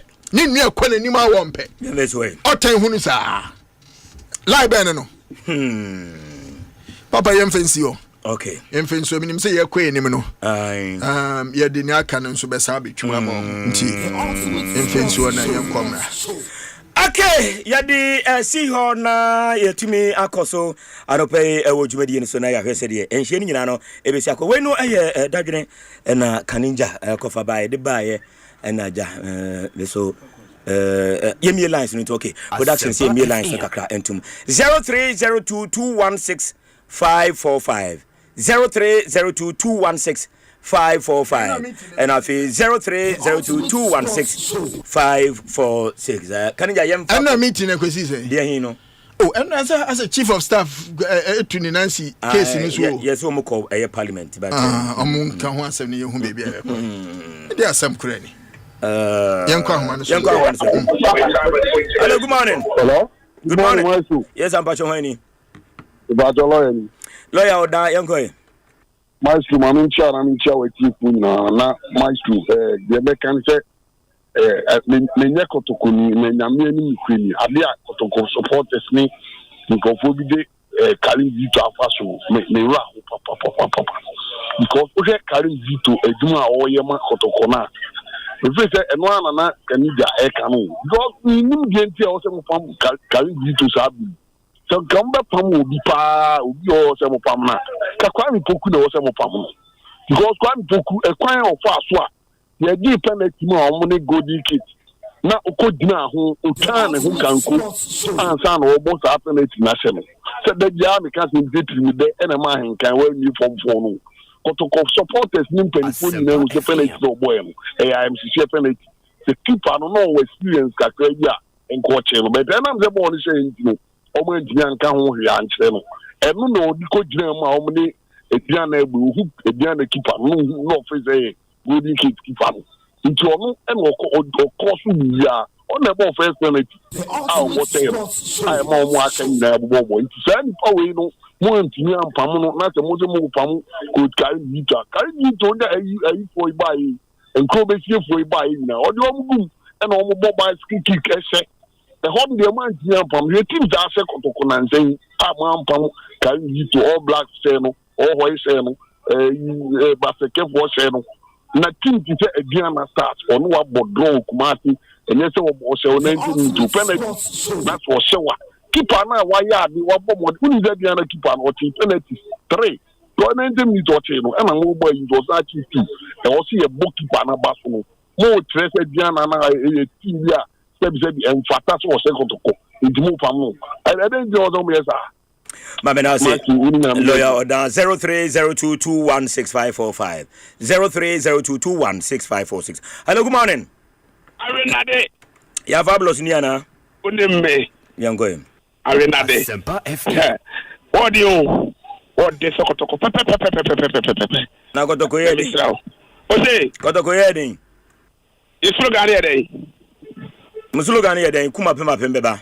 Anti-sanity. I don't know what can you know what can they know. Mamma Wabasu, only Candija, what Bojuma papa. Also, because it be a child for say, Kumuha, Kumuha, Kumuha, and there's a boss, and the chief director, Oku, Sika, board chairman, because I didn't take a 20 who to come once a kind, I want home pentois. I am very sad. I am very sad. Say one party appointed in the person where Juma. There's some made my first Ghana for. Like I said, some party go. What I say, I don't get why young country politicians, you know. The one that sat there with my what to do. Never say, John Damani Hama. On a drama by it. Say, Tano Pamno, a better on Pamu with a few. Now, when you go penny power, on my Ghana, any Ghana sports, I don't want to come so. The Ghana with the press, every minister, so for person who do my house for you, at the Ghana football, and on my Ghana. Now, so that's the Kaka come with the local few, top. Ah, I didn't go so many. Papa, my soul. The boy, if I say, Kotapia, Nana Penka, and it wouldn't have a safe. How much you dominate it doesn't matter, saying else to talk about. How much it has to be, they can't play. The house say, they are fabulous enemy. And Noko to Konibia, because team no never equals to team mono. At time, say, a Santico to Copa, not player, it's Mrs. not put it to one wash, technical member, some say, what I say, play to look at that baby, not I don't know you boy, come back to send a Pukum boy, come back to send up a separate boy, come back to Anna, go to place with a more warning. Has to talk much with women, not from much with ya. Focate, you know, contact one cassa, reservation at the black, with Akotoko, so we don't remember. What Mr. Common said, no, one of our players. Yes, when you cook myself, we travel 2 million, 3 million. As I could target see, that's 100 cities. Now, money, na me ba na me de ayam sia ubi a akotena amoni dollar for him achi akoko select sebi NSF yi ku papa my show kotoko ni nyel service ni bi mo mama na say 0302216545. Hello, good morning. Hello, good morning, Papa Myxtro. I don't know when you na but we abraphobia good abra enko mama ncha me boss at the Salambia on Adam Salam na Civic Enterprise. Myxtro, you make can say you best say minister, sports minister, say issue now about on fan in 94 because where His Excellency GGM abeso Ghana mo to me say otutu niam ya Ghana afan into apa efra I oya research na to me say ba bi ko yi the combat research nim na sports mu na eni antanto say eboma ebe ha yi party asan be akoyati because ye nyina ni say football ya ko akire NDC ban no mabeto niam yi ama wake up ko ye de yetimi qualify na say board chairman director general na we chufa na yenhu the M24 kafa ho ebasa ya reho ebasa nso PS force na na ekwesi nti the best minister on fa 90 form na on tutu nyema ye se na be ya obia position ne dwumadie no obema na ya ne obema obia de akre se na be obia be hu ba bi yeso ofa because ko ba se we say yes force na etukwati nti ebese on fa 90 form na has to players na the back at your game against Kotoko de ko bia so omo form 90 form no win match na because Kotoko team we pa de the almost akwato bi o ma Kotoko sa share de a no mo bi kan yi pa because team we nye team oh first ni has four players e won ne din bi a ye bo game against Kotoko and ne din pa ba current players here dia san ye din ni ho ya best Sunday dia omo ku omo ho because de bi Kotoko na ya hyam na ye se ya hyam ato aso san ne ma na e course nya reho but has ne Kotoko sia always be an Kotoko has e wa apan but this time I think say Kotoko enya apan je best Sunday game ni dia ya dia support ye bi dia mo ko win game man yes ye ni 0302216545 0302216546. Hello, good morning. Pepa General PK on radio. The one and only. Me na pumbo ko dia. Nyame gusu kran pa. Alhamdulillah. Eja ese na wa okay nya ko man ya. Nya ko huma na chale nke ye pa. Na ko man so be da ka se unyi dia. Ne ese ne unyi dia nkofo bia meto ho so na ate na wa.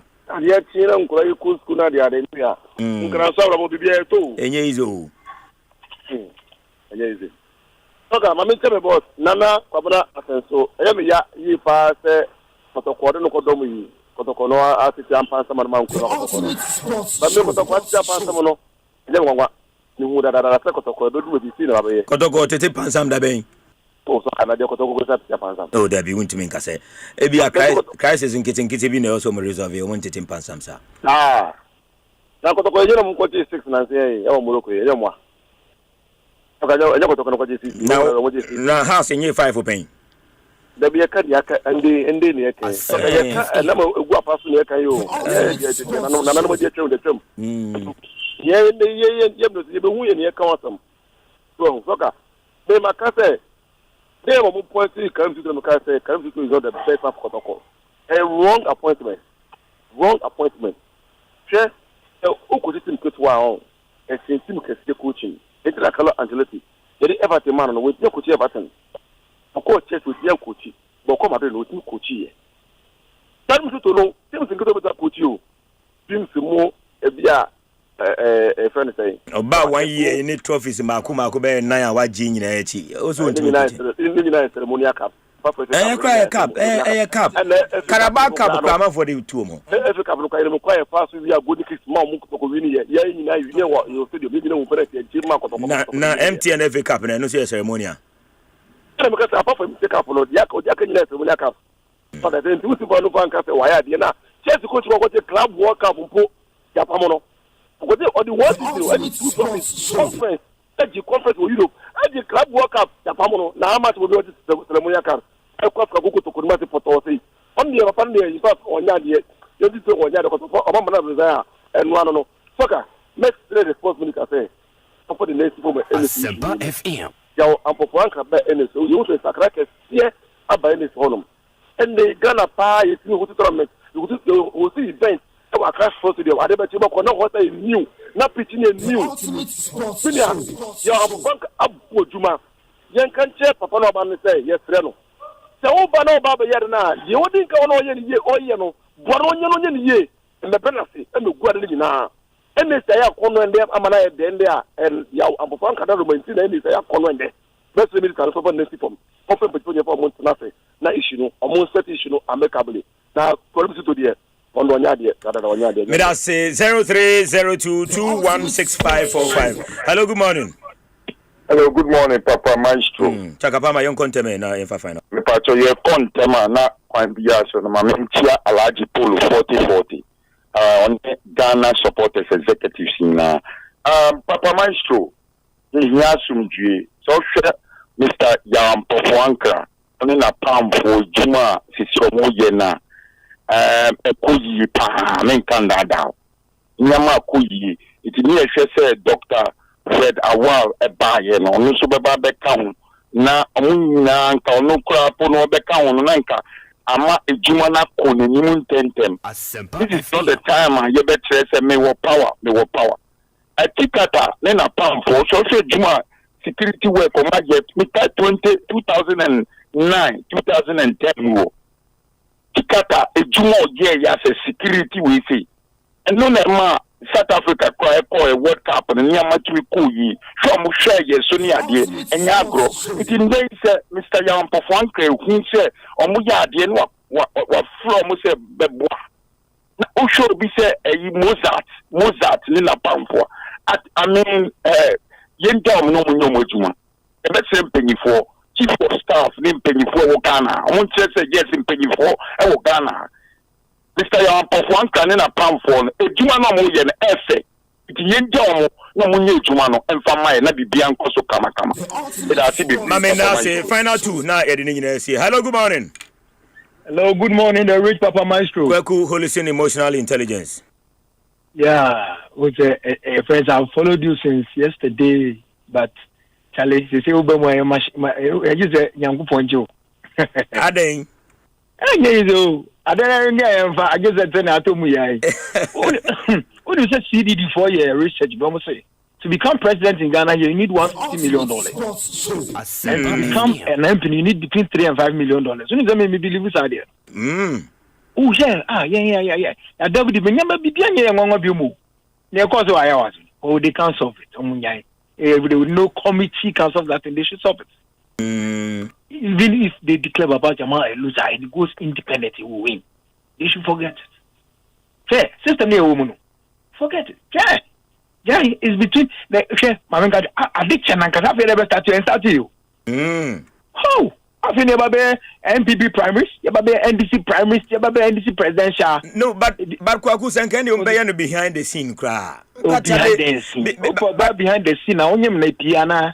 When you may be but on the full glare on the global, we are on the global. Oh, you started TV channel. Me, I block my central, me a delegate, the TV channel when you say starting in. What you be done? Masa, yeah. Never said Jibiumpo. Any news? 1 year, there are people who have labored for political parties and have become destitute today. Even if they want me, I'm not for. As we come up to be on Kyle. In Sabre 1 year, Brady and you. Yo, a Brady and you. Yo, the other side of it, my make to only say political parties in the Obi was able to away our MPP on MPP or NDC and away to NDC on NDC or MPP. So they are one of those. Yes, okay. He's too decent. I don't know where. Oh, very gentle, yeah. Oh, too decent. After minute they leave, someone was Sunshine Radio on 96 area, 96, 97. Now, no more sports on it. Your friends say that time Costa South here. Costa Sports then what's only say on a friend says Stefan Lecuson those times no my yes for deep on him give no sports person only that. Exactly, yeah. And at the end of the day, the lifestyle any book any.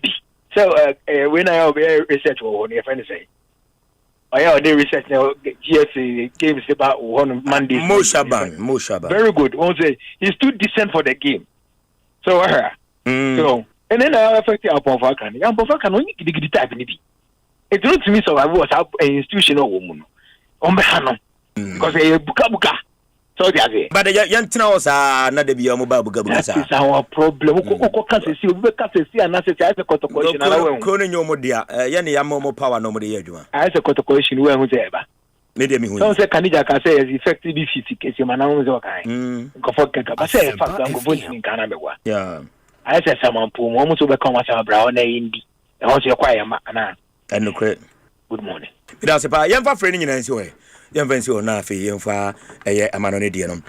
Enfamra na Franco Trading Enterprise na e kan ho ya kwa manone Nokia phones any phone now pebia of your choice any brand type size ni nyina na e ba nya no kwa na e ba ene na accessories nam say ye pod and say IP bibia wo phone ho a wo hia bia enti ene wo phone enya problem now pe bia betimi a resolve ni ye dia ma wa baby ba ko pe e Franco Trading Enterprise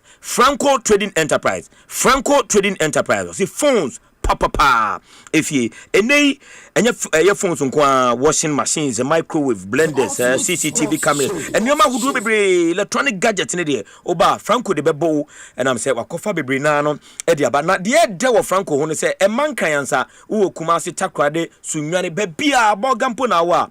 Franco Trading Enterprise, Domo, na unsa etumia kabi. Was in sure to a former den when you dumache any senti a 40% discount and a Papa Franco edemao. But a person in the diga to be at Toma. Freno 0246 422338 and 0555 939311. Franco Trading Enterprise was the phones papa. If ye and her, ye till ya cross it over the super latest fantastic ones, no. Kijuan Kasa at Nasia, Yediaman and Semino, and the air Twasusia, Ediama. Yaba, their catchino, and it does. When you enter, it was Asempa 94.7 way at the Tuesday's edition of the Ultimate Sports Show. Yabasisia, now it's me at Twasso. Is there anything better than winning a bet? Well, world first bet influencer feature there is now. When you place a bet with Betway, you will generate a unique code. By sharing these codes, you will earn 4% of every wager in cash. And when word starts spreading, the returns start rising. No matter the outcome, you can score big. It's easy to create your own codes. Choose your favorite teams and send to your friends anytime, anywhere. So, what are you waiting for? Start betting, sharing, and winning with Bet Influencer. Brought to you by Betway. Terms and conditions apply. Regulated by the Gaming Commission of Ghana. No under 18. Bet the responsible way. Betway. Get way more. Okay, I'll see you soon. Why, baby? Hey, my me say enra my boyfriend akwisi obo star 959 hash e woni phone so. Na we really. Anita, and the what doggy park? Oh, onso a. Akwisi asanso aba number 1. Yeah, mo adwen na ho. Ene de wo so ye me show papa bi. Na me de toss me short sexy dress no. Na me sesa me ti. Na me ye me nails no so come on. Oh, no. Me fa uba. Make I do some small 1-2 rounds. Me answer me doing ho. Na we tria. Hey, Nana so he for order. So Chinese any wine papa bi. And they mean this check no. Hey, Anita. Na sa me mia when you hear TV bi no. I also say sound. No to prepared. Na me chilly AC mu. Na no go fit sweat like that. See fine girl. Hey, Anita. Jesus. Baby, I will do no jina wa. Mr. Remember, dial star 959 hash. Oh, iPhone na back to my own so. Na wan kase nyom sika so ate. Sister, next time cut call the what? Dial star 959 hash and I'll call 590mobile.com.gh. Not to be 590 mobile. Come on now, big go. Hey, we are there. Say out there. We go. Everybody take a sip. Make you feel right. Big go. Refreshing and exciting. Yeah, we love big go. For the party, Agbonaya. Big on Naya. Boji mo bani waya. Big on na me feel it. Banana cocktail. Banana coconut. Lemon lime strawberry. Everybody grape or orange. Take a sip and feel it by zero. Big on taste and big on refreshment. Take a sip and feel it by zero. Big on taste and big on refreshment. Big on taste, refresh your vibes. Electroland ya chedia ho dress so aba wo dey fetch award for Valentine you. Yeah, ma with discounts I won't TV da. Any a chedia so nko a every top brands ni na. We bet me no wado for 8 year don you more every Samsung, TCL and Nasco home theaters no mu. Na masia hwese ni e wo ye LED smart TV ne so. We ya masa dey top air conditioners na jojo mo ho. We bet me so dey bedside fridge no actually with champagne. Na masa dey 4 to 6 grow ni oven gas cooker no. And your daddy ane. For your top of front load washing machines with that fast shock you wado for them. Ko you show room and now call www.electrolandgh.com. And our friend was 050-315-9739. Electroland Ghana Limited. Yeah, bakwa e won name nyama. Fe na me board dafem. Se fie ni bibi akomane wa. Eni yenko fie. Yenko bibi eni jewo. Baby, I think more dangerous. Baby, a cereal. ene mpo se to de bia bibia ye tini so yenko bibia ye betumi akyere ya adwene na yenya sembia and send sweet bibia ye de nyuma ye pepa sasa ya saketwa no a eye niwo no yenko fie bibia odo ohwe ene ni jiwo Babia ni ho a SCV MTN home eba with data bundles for na only account fee no any above a mountain time a ebo adwuma dam so broadband.mtn.com.gh ana wo my MTN app no so na shasia ene ya MTN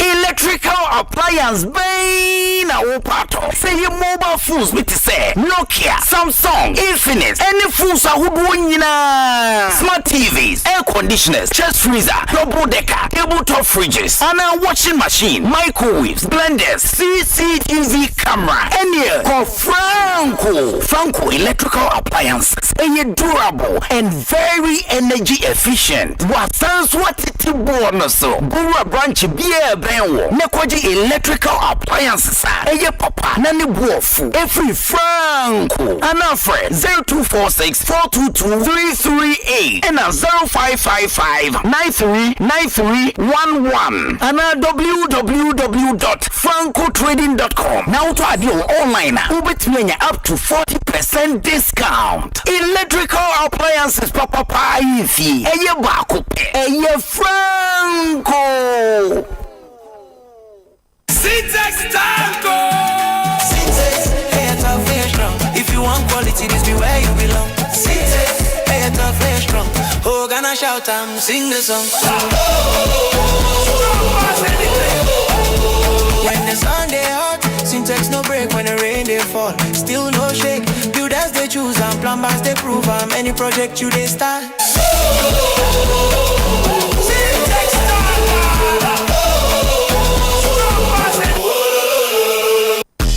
So good the new day. It's our 25th anniversary, hooray. Powerhouse roll on you, what you say? 25 years and still rolling, hooray.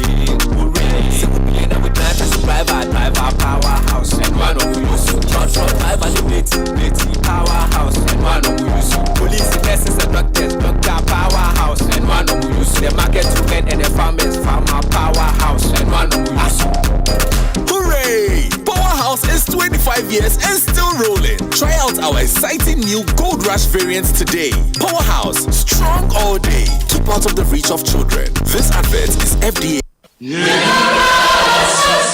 Oh yeah, Ghana is opening a new chapter in green growth and investments. Tree Crops Development Authority, TCDA, presents the first Ghana Tree Crops Investment Summit and the first Tree Crops Industry Awards 2026. The 4-day event runs from the 17th of February to the 20th of February 2026 at the Accra International Conference Center. Morning sessions start at 8 a.m. and afternoon sessions start at 1 p.m. daily. Theme: Sustainable Growth through Tree Crops Investment, Resetting and Building Ghana's Green Economy. The summit brings investors, policymakers, agribusiness leaders, entrepreneurs from cashew, coconut, oil palm, rubber, mango to share from all over the world to connect. Climaxing the summit will be a special gala night and first Tree Crops Award ceremony. For exhibition, sponsorship and registration, contact us on 0303-981-790. Visit our website at tcda.gov.gh or connect with us via our social media platforms at TCDA Ghana. Registration is required to invest in Ghana. Grow tree crops. The future is green. Be part of it. Seacoms beyond cocoa. Our Seacoms, our future. Come one, come all.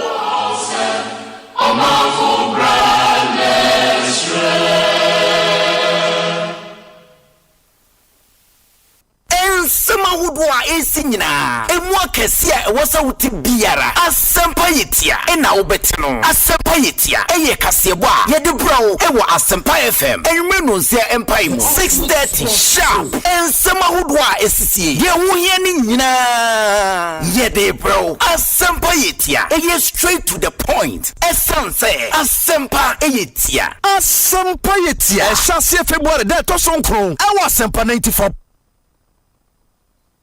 I'm the best in the world. I got my power.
Shasia winner chen why brown as I would the 7 the team show na gu karuma the batwana just say o coolant awusu no enye papa emwa wo car no emwa wo engine no kra and am say who you su eye seahorse ultra cool coolanta tembia water tank no eye clean and clear prevented the friend overheating now sir protect against rust and corrosion nina lubricate the water pump now extended the life of your engine and to be auto engine and engine say but the engine no home use so be ba cho e bia na coolant na what you dey wo coolant ma on be catch yourself additives no eno na buama engine ti apoche pa enti pay we trotro driver we car owner we use European car and I say Korean car sir me ba cho coolant papa metimi account for the amount seahorse ultra cool coolant seahorse ultra cool coolant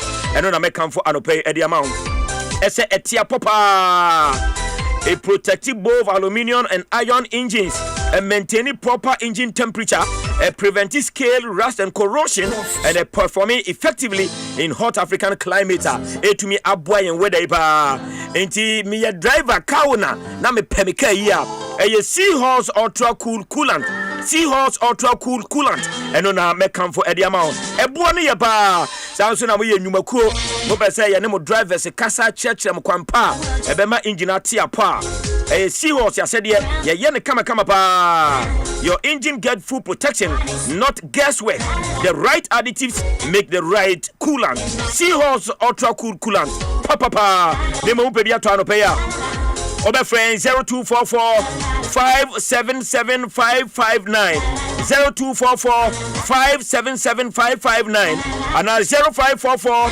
133 169 0544 133 169 na ya jo so nem komo bia na yetimi wedi Eric Esia du boadi Mr. Mache ya obi ade na ekoye nyame adom ekoye mama we de ekoye papa yakopon de akwa de ebeda na asia na ebeda no okay wa hwe so aboy ho ban takemada bodwe moje de mo afrisane ebeda na se yes enya merit and mercy ne class of Christ ne government policy be a God's promise ne university degree a God's decree aye no credit and aye no credit mo bi akwa ba live e wo YouTube and my main story me over fast kwaku di otete miama o de kan di nti otete o nchira kwaku tete mi o se kwaku ko school ne story ma kan da bi no kan chira mi kwaku na e ko school e pon school na ni ma me ko fa ne baya ana ne madam mama ni ma me complain say oba school a o dadodo And I'm so Oba no Tonkosa. Tonkosa.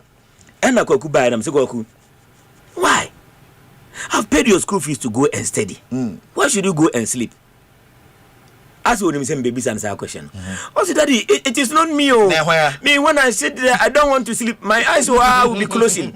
I sit there, then my eyes now will be closing. I don't want to sleep. Daddy. The eyes is so. I have BA. Yes, eyes. Oh, I know wow.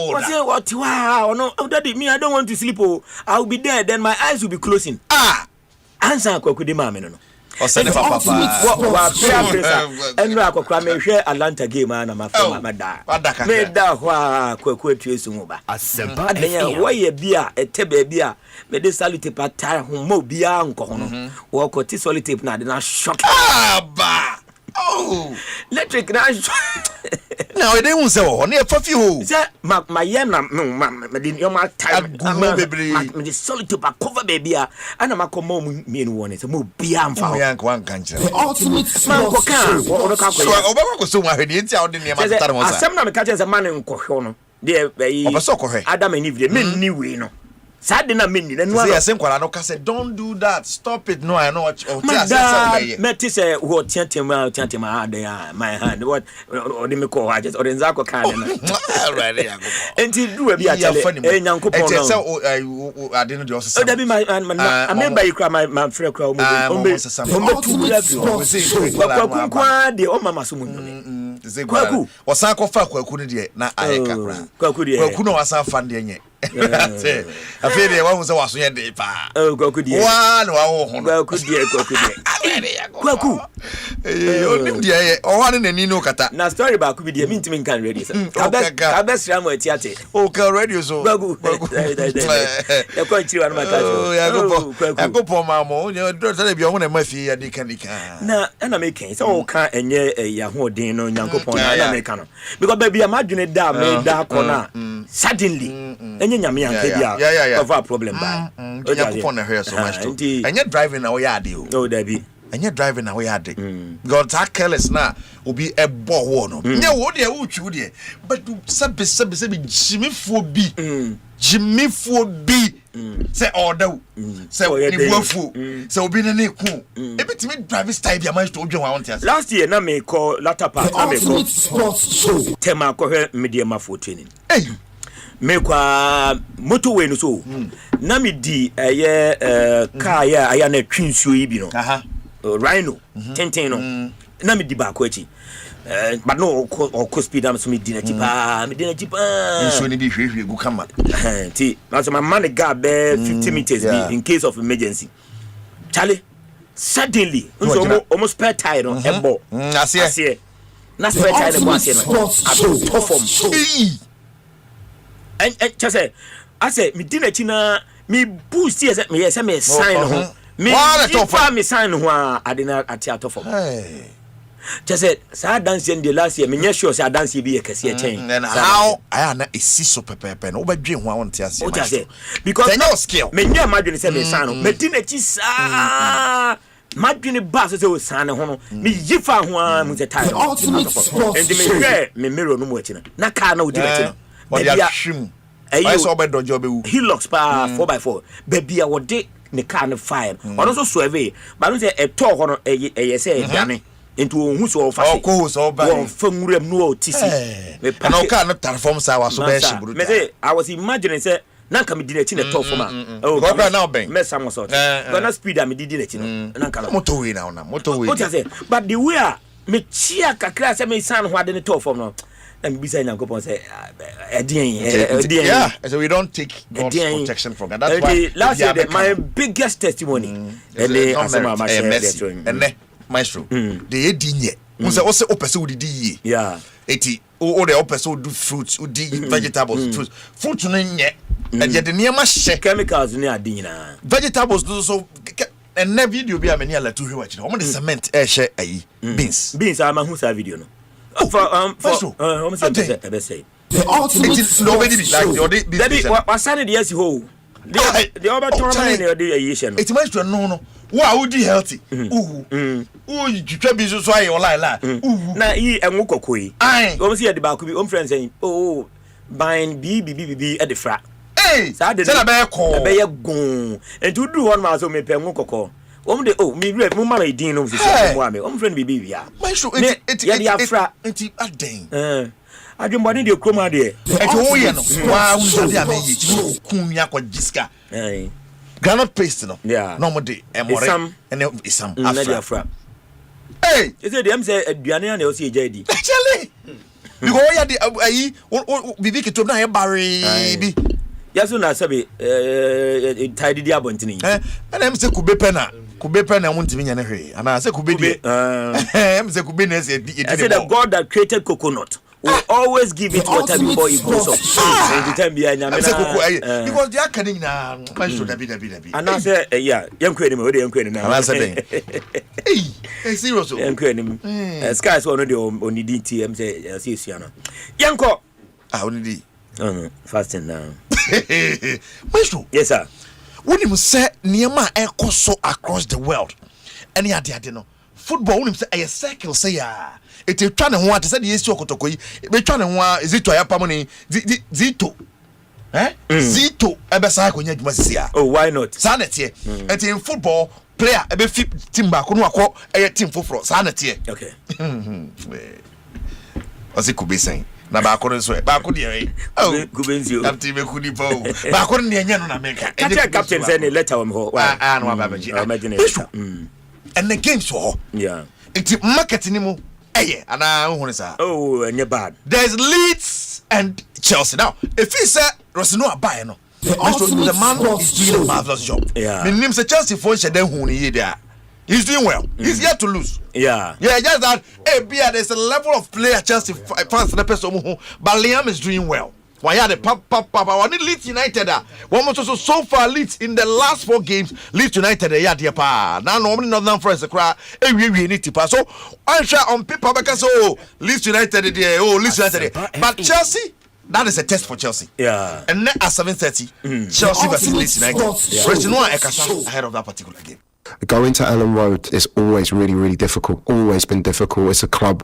Their fans have backed them really, really strongly at home. Daniel's an outstanding coach. They're you can see in their recent performance as well. Calvert-Lewin's in really good form. The way that they press their energy, they're direct in a really positive way. It's going to be a really difficult game again. I'm not here to talk about what's happened in the past or what happened before I was here. I'm focused on the game. They're top elite world-class players for me because they make great decisions in the moment. My job is not to tell them where to be. My job is to put them in positions where they can affect the game in their own way. Yeah, being fluid, it has positives in terms of being unpredictable for the opposition. But if you do not have the correct structure behind that, you can become really, really open in transition. So it's trying to find a balance between the two. All right, and the Rosino had to join the manager at the match Chelsea. So you better send a next game and we'll be 7:30 p.m. There's also Everton and Bournemouth now Tottenham and Newcastle nebo. Now Newcastle motivated. Yes, show me poto. Tottenham so bre. Ono so asa. Dimension e be ko ne say. Enne about 1.5 there common poor run of results of power relegation in the anwene say ele heard Thomas Frank Panya some get to upgrade here say obetima slap ya kosoro na so befro aba in 2026 win ni mai Thomas Frank trefa ne bo papa anya some get to akra wajetum say the team no desperate to win games. Yes, they want to win games so they will see what happens and against Newcastle also can't afford say na no lose it or back Tottenham Stadium have a lose and na game ne okay. There's no doubt we're desperate to win games, desperate, and I'm focusing on Newcastle. That's a great opportunity ahead of us against a good team. That's the main thing. That is, can we go out there and get 3 points? That will be very good, and then climb from there and look forward. That's what we need to do, and that's the main focus. I think we have, of course, there's no doubt that there's a lot of players out. That of course never helped, but I think I actually put a very competitive team out against Man United, and I think we look very good for the first 30 minutes. We lose 2 players, but Jet Spence is back, and I think Dragosin look good when he come back in. So I know we'll put a very competitive team out as well. There should be hopefully a little bit more after that coming back, but let's see. Someone frankly too. Now, Obia will be, waiting to see what happens tonight. Abra, Manchester United they call West Ham near their copy so now. United so far looking good under Michael Carrick. Now young say a bet was now a 5th consecutive Premier League match on be winning. West Ham is stubborn with you. Almost say West Ham they kaka kono we that's the best wasana we whatever bounce on we dia na dia Michael Carrick den samo to dwa say ono so wo hwani mu say 5th game no betima wini versatility a omo ye ne ene ma bibli omo ye no say players no obu ha ni say ni faso no timi botimi di ni kobo be ku no bogirigidi o eh na United first and say eh obi be say one for bibi o for dia na say dey jai o a Carrick ball pa ball. I say all of a sudden boys no be bia be show mu bi no. Hon bia batim ni mu. Take Carrick. I think you've got to go into the game understanding the situation of both teams. We've tried to paint that picture to the players in every game we've played so far, and it'll be the same come Tuesday night. The type of game, the feel of the game, what kind of skills we're going to have to try and draw on. You know, different games throw up different things. And yeah, for sure, you know, teams towards the bottom of the league are really fighting for things. So are we, and we've got a lot to fight for. So it's you know, you'd like to think that balances out in some ways, and it's who can come out on top at the end of it. But sure, we're totally aware of what we're going into on Tuesday night and how difficult it will be. It's not easier, but it's a lot. It's easier winning games if to win games without having to score so many goals every week. So for sure, you know, we do seem to be a team that can cause a lot of problems and create opportunities and score goals. So it's definitely getting the balance right. All right. Myxtro, I don't need Carrick Tuja. Okay. But you can't sound no spiritual son to boys, so they're doing well. Yeah, so far in the last 4 games, Omo winning mu 3. Now no cry Chelsea, they no cry, petri bi. And I'm losing 3-2 no. Okay. And they are not bad. As a man sounds sorry, no nice work kakra. It ain't yet the ultimate game one. As a United ko fan fo. United to be fan fo da bi never na. It is a United boys the job. No spiritual santo. Oh. Sir. They have won 3 out of the 4, the last 4 on Mabono. But Masa, Unimu Waka now. Unimu Wa, Shena. United is a friend. Money. Tieruno. We keep believing that it's up to us. We have to do our jobs. We go day by day, game by game. We know how tough it's going to be. Ignoring the other teams do, because we have our situation has changed. We still have to go. This is we approach. We came across in the game, the way we play, the way we achieve a good performance, a good result, important game. We try to have this being solid in our defense, because we believe that with the talent that we have in front, we can create problems. So it's a good step moving forward in terms of being compact and achieving a clean sheet. Really important for us. Yeah, so make a clean sheet. But to some man, United fan here, no sense. United. It may win 5 games in a row. I'll be in it, no. I'm afraid you be. Obey you. But you have a Western member dinner as a befa. A few of Amorim time. According to you, 5 games don't to be winning to us. Asempa until United be winning 5 games in a row. It's in the say to sir.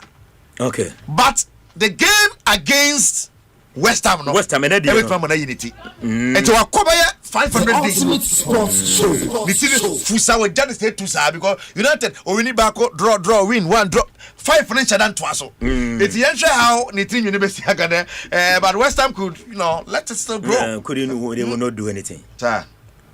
West Ham. Now a year was a number so. Yeah. Much to Everton ne ban but no match back when so e ba be kan wa ye de won sam so e ba e na no pay na akoko pie mu a there's also Coppa Italia Napoli ne home na e much to come fui ai como de eden obesego but Napoli ntwema no Hertha Berlin ne Freiburg point the DFB Pokal quarter final there. Coppa Italia is also a quarter final game. Etika Shan sa e fama me so hormo. Match ya kan sa no. Ma me nwura mu say na ye Manchester ne 178. Okay, Eric Shelley. Ayifo Nigeria coach. Yeah. If you say they all dream big, what's one? Or person the first black coach who coaching Real Madrid. That is his dream. In America. Where they big. So you are saying but you know it is possible, right? Why not? But it is difficult. And yet easy, sir. It is possible, but it is difficult. We back to Nigeria crowd out Fabo. Yeah, and Nigeria. Maybe I be backroom staff will be one as well. Main coach no. Well. Yenimdi nice so. You say befa na ade ade a. Myxtro Japanese league ni mu ha. Omo introduce what dey bi. Japan. Draw ni omo league ni mu bi. Draw. Da be more draw. As a ultimate sports show. As a winner, ya board draw, I be penalties ni enya winner. 3 points in one. 1 point to me, 1 point of him. Okay. Now if you want to me your omo say within I mean yes you say a problem. Omo ka say show momra. Now, say regular time, who win here 3 points. Say board draw near the penalties na ko win your penalties wa 2 points. And as I will lose it on penalties 1 point. The ultimate game no regular time dey na obenya 0 kura. But to be push ya the penalties. Na ho no ko lose so abetime nya 1 point. Om si dey enti no person yes. I say on person magro no yet more. Na go. What I say? But if you win during regular time 3 points. Win on penalties obenya 2 points. Na o lose on penalties obenya 1 point, yeah. Regulation time dey share with the 0.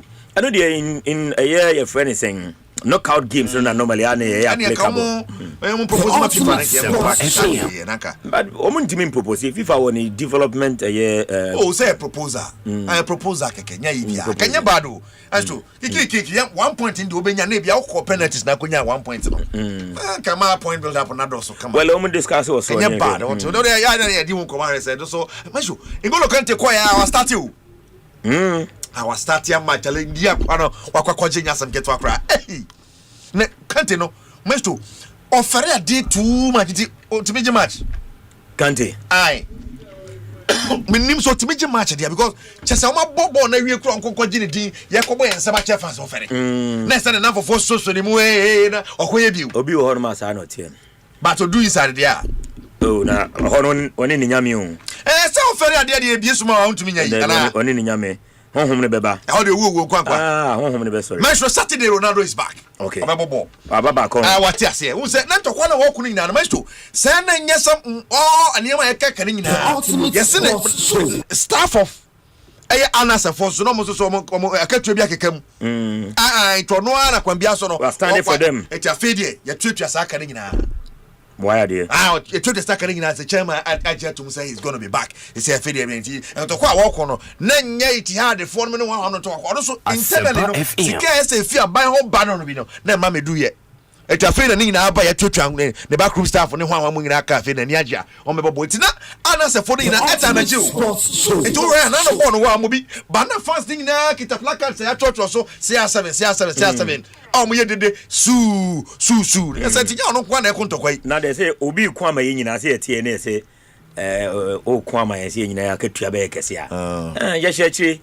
Obuana dia sonada oh sani ajowa had the department I don't know heavy a chance am rejo o say somebody we manager on so sanu line bia woni wala special kakra na so dia shey nyina ultimate sport show host Zigaza oh krache some no can say dey bende o dey bende Yer be manyame. Okay. Yer be manyame. And can so na transfer him. Oh, Charlie. Myxtro. Yes sir. Now to say yes. Lionel Messi say or no. World Cup here ko boy. Or peke 5 countries so jini so mbe to me do far favorites. Yeah. But one more Argentina. One more Argentina. Or say England, Spain, France, Germany, Brazil. Ebi ono so favorite no. Ebi ono so favorite no. Myxtro me ko wala Porter or the AC form. Now elections no mba be no. Yem pese mo bia on due advantage bia. It is answer na be pre match no. E so step down as president of the club. But he has a lot to show. Minim how elections no. Minim the other nkrofo no mo kobo no. The omokoka because no say the stinks why you can the two stinks that will be 12 years old he has a lot to show somebody start transfer na camp no renovation crack it the other ones the election the match you never know fear delegate and Florentino Perez no fear to no man election be am so na obi abeto abetu no so at this way it don't need the by I don't want some and so ever Myxtro me ko na ma jamu dia ma kopie mu e wo Real Madrid so aka che Myxtro been so cool now Madrid is admitting okay as some of the players no Myxtro here before but I see ebowie and tokwa bi koso Dani Cavaya Myxtro he's ready to play okay but who just say who na with him who ni say you're ready to play me coach in my system mu Me who say when you're ready. Now only the Kawaya can on the team. System Zuben. Because now what the bench. And unnecessary changing the match Trent Alexander not cool. Come on, I talk Kawaya and Myxtro. Only say no experience when he's fit, he plays better. And pass to what they Trent to me. But I'm the one said the future of the club on the right back, Trent. Yeah. And yet, oh, Kawaya Kwakura. And they go for 20 by 20 1 ton. I don't ever. But Myxtro, I do ready and also want to say, Myxtro, the experience and all that, and when they go and get stuff, you need him. What to do him? On already, I still like him in the Navy. On already, I said in 1 ton. Coach Abelo also said, I be on to, hey, Myxtro. I mean, I'm saying 1 ton. One to me. I bet me 1 ton. No one to saying, me who's all yari. Me 1 ton, me who's on to. Tomato I time never call for the Amajana Eliakas for so Anya Kakra Aye. And bad day a question Bakusha, Baroko Piemu Ewatema. Okay. Standards Authority. Tema Standards Authority. One beautiful lady agent in birthday. Okay. Mrs. Iris Oforiwa Tankwa. Mrs. Iris Oforiwa Tankwa. And then Yakupondi Afebako, I can't name you. Mrs. Nyamisha. Na onto nkwanem wakoma so abisade biya nyamenyama enkwatenti apomudi wom ne yesterday ma animunyama hu bi da na feed ya Yakupon dia kan we eba abedware wo ewo Yesu din mu obi a wonpa bo a wo bo won closet mu sampaye na wo bo no Yakupon enje wo so na o ma won sere nchen ne wo sere Asempa FM ma ye bo mpaye ma. Amen. A happy birthday going out to you. Myxtro, me we see na majama e yakase for no manya kakra ana o bibi mame ana na you know your benden de wen dia be o ye wia za na say ye dey say wow ana oh there we are cross board nya ye ana on for there and kwano magic o ye na ne ho ye me kakra. Okay, yeah, they know so here. The foreign minister na Motene Nkai for Asempa FM sini 94.7. But Okono, Joe. Mami enkanjo say who's February ni omi. February odo month. Joe, hwe no mami why. February ni omi. Odo month. Enti Kofi Jack. Okay. Achimota. Do Jarling kwa. Kofi Jack na meka Kofi Jack na meka Kubensio. Hey. Na Kofi Jack say Valentine's edition of a year Kubensio na lande. Hey. Buy one get one free. It is no they renew no and so the air bad the old one and renew one nyina no was in nyina stock a bing and Kofi Jack said men can't you say bra buy one get one free and you no me buy I mean the Kofi na I said the video say also I package you ultimi nya ba ko na de akwese fie and the man say renewed one no I say meji ba ko ma na de akoshe on if you so you but say no dey protection. Wow, Caddy. Wow, Caddy. Oh, wow, Caddy. Sa. Oh, the Kofi Jack say. I want go too tight. Sir, let me find coffee. I was Embra. Well, I am find before. Nina. Enti Kofi Jack Achimota Kubensiro say a ben vast day, you know, a ben and Mume nyina nko buy one get one free. Tankwa birthday. NKD. And then Penny, I want her so quite united by fan into my perfra. Nana Kwame Tankwa agent birthday. Yamishana. Now I want to name my your friend Nana Obete or Tian Kadru. Nana Kwame Dankwa. As I just or Tian Kadru. I didn't know when you said, oh, Unim Nana Tian Kadru. No, I mean, Tiase. They say, also, why penny? They say, the Brenna Dawson. Nana and Quademuno. Nemati Bremo. See so. Nana Kwame Dankwa. Or Tiana Kadru. Nana Yamisha. Obema Muja, you know, say, Obema Muja, you know. Nana Kwame Dankwa. Aye. Nana, maybe I was some Kotokopano. So, yes, no Mukoye operations Kakama Kotoko. A coin as oh, yeah, Bema, Obetime, Yina, no, the abyss ye.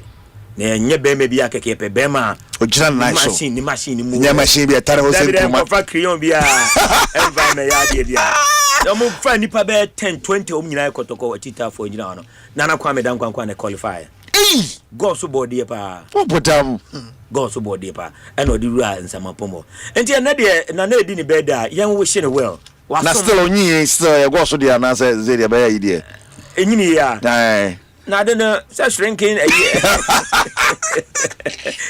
okay enti ya di besio anyways ya na ya this kakra e dia fechi na ya sresre so kakra na yetimi akọ enti ma ye the headquarters of Ghana Sports and I'm saying and na Ghana kasa na Ghana tie me share YouTube page so am messages no kakra ba ya be kinkan nyina e dey free ho e dey na mama kanfo e bigo drink and fama no dey nkoda no pepa bigo kwaku hu se ma ba fie na bigo kutame a e dey na dige no so nkokra na bibia e koso kama pa e koso kama pa enu nti share no so pa wo ya wofo wadu dwaman so a Shannon so say obedru fie na bigo ni bi eka ho na flavors no edoso pa anuncio no so ede sebe nyansa dindin bia we akọ bia ni party na ye abedin to ni nyina bigo na bigo product every trillium Industries Company Limited womo and a Rush Energy Drink and a Vena Mineral Water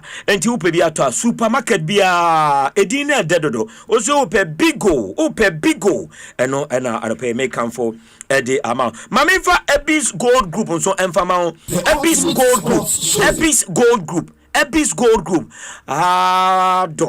upeso ko US of A upeso ko Canada na say Mexico afi de unse travel and tour dodo na ada and am say woma enei ye ta woma tie woma credibility a woma di amanfo etu kwan Ghana for in fact Ebis Gold say me ha mani nka woma di Ghana for be nipa be 3000 and e be ko US of A e wo World Cup na say and am woma credibility nti in fact FIFA crowd recognize woma abene ye o madwuma o mudie no ehu twapa enu nti na da bia meka cho se me ton ade de amawa e ya de pa woti ase enam se ade bia meton bibia ama bia no o se me so ade ne hwe agitum e se ade no ye papa enti ye product na de beto ha se ye bigo me ba be kan hwe wu se ye papa se ye power jet o se me kope bi se ye na no me beton obi frandaka na mo ye mba ko se me ntra hwe na mentumi antra hwe but dia kanyina me try na me gitum se e papa me come for episode and dia ma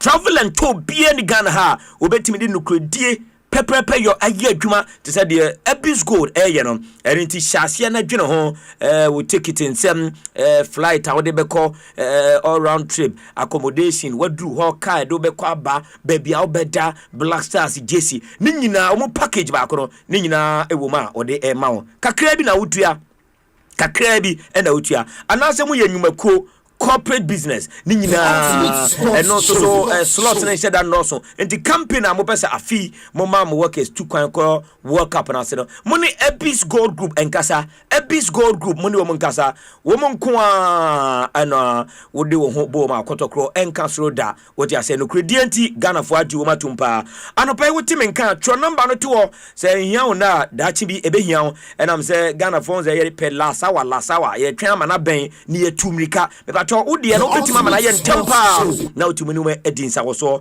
na umetimi aboa wo ntem ama watumi akọ don't forget match ticket would do USA ticket e de ko hwe match no ni nyina Ebis Gold de show nsem e Ghana ha ansa wa ko do US of A enti aropa utimi nka free wo mo 0537 804 885 0537 804 885 and 0545 995 223 0545 995 223 na enya that golden experience Ebis Gold Group e de mawo na bibia aye kama muni omunim kobo say US kodi na just a problem bia anyhow masabanse mache obi ade oh yeah Ken Kaninja on the meneno na ahye show yasia enti on the o adada master shase mame yenhwe enkoma ewo ho a ode ba wa man say na games no say no ade no na wo interest na say stories I reckon buy baby interest no mama yenye snap na me ni hasofog NCC member ba ko bedi nkomo ono free amanone abeka yensa the amanone for kafa house hu nyina ni nyina wa so ede beba sisi a enti mama yenye we snap na mentumi enko nkodi mi sa nkomo no embrance na ede aka me monitor to and English Premier League games yo been some interesting games. One of the games among for Bibiani is the game between Tottenham Hotspur and Newcastle. Asempa FM. Tottenham struggle in terms of the Premier League, but I'm performing better with Europe.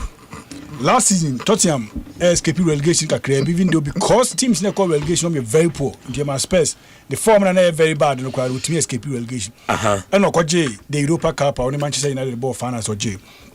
And the reason, Daniel Levy and Joe Louis, the owner of Tottenham Hotspur, transforms no. The ultimate sports show. Cup I must spend for so many years by so Monaco because some form the final is very bad. And I call Thomas Frank from Brentford by. Frank is one of the good coaches of the Premier League. The way I transform Brentford, the way I the normal some players go to me, pay you Brentford, Tom cheap price Tom about. Daniel Levy, Joe Louis, if who say it's a bit here says something to the bottom of the buy. Still. Tottenham grew in the top 8 in the UEFA Champions League, 84th in the Champions League table. But yesterday they are struggling with relegation. Reasons Snippy Pa say more injuries to do. Okay. Madison, Kuliveski, Ghana ni Kudus. Adani general captain Romero. I just a silly red card against yeah. Since I joined Tottenham Hotspur, I just 6 red cards, more than any player or the English Premier League. But that ball one down. No, it was silly. But the tackle no come, and especially I never man. Na me monitor man for bashing the Kesipar. Say the ultimate to play be general. Upon all the injuries we fans say if those players never Babaka. Because players may be in the paper. In some Babaka, they see say said why new signings now. So man spend this can be man koto. People are Tottenham fans, especially when you can say then levy or any enter then levy because why is that still Spurs are not buying? And no man koto be a man. You being the general captain, Romero, opposed to Adiebi online say. Against normally formed by 2 goals in the first and second half, number 2 now. Or say it was a nice game. By second half, better taking in but a deba could be and sounds on your 9 or Tottenham. So, player beyond by you in a very critical so people feel that no or to the board. And our next game, I'll go that silly red card. Tottenham is here, Newcastle is on the way, very, very bad. Spurs at home is bad. It's not all that good. But Newcastle away too bad. New goal scoring is difficult for them. Very difficult. The Newcastle anymore no. But Amadi. Anthony Gordon. Anthony Gordon or doubtful. I hope I won't move in. And I want to Padia Congo in years of money. These are the few players of money more. Maybe a more money. Newcastle for almost 3 years almost the team almost style of playing very predictable. Either Ombestars will play from the fullbacks, maybe a Kevin Trippier, will play from the fullback, maybe a whole money. Then Omdi Abeshe, almost a midfield, it's any department in a shape for more midfield trio. Yeah. Tonelli, Bruno Gomaresh, Joelinton. These 3 players are more depa. See the ball more angle, almost shy at the flanks, Anthony Gordon and Amorphy. The opponent let me study Newcastle very well. And that's why it is becoming very easy to play against Newcastle. And the 2 teams we back home here down there. Back away very bad. Newcastle maybe done the say about Spurs and the year. Wolves na year who's about your relegation. But the other 2 teams they bet account relegation and you settle. The ultimate performance in Bono or Bono. If they're not careful, bet you slip it. Tottenham. That's how I'm approaching game very serious, Papa. I think injuries not now. One team what I'm confirming the slogans of football they know and coaching is Leeds United.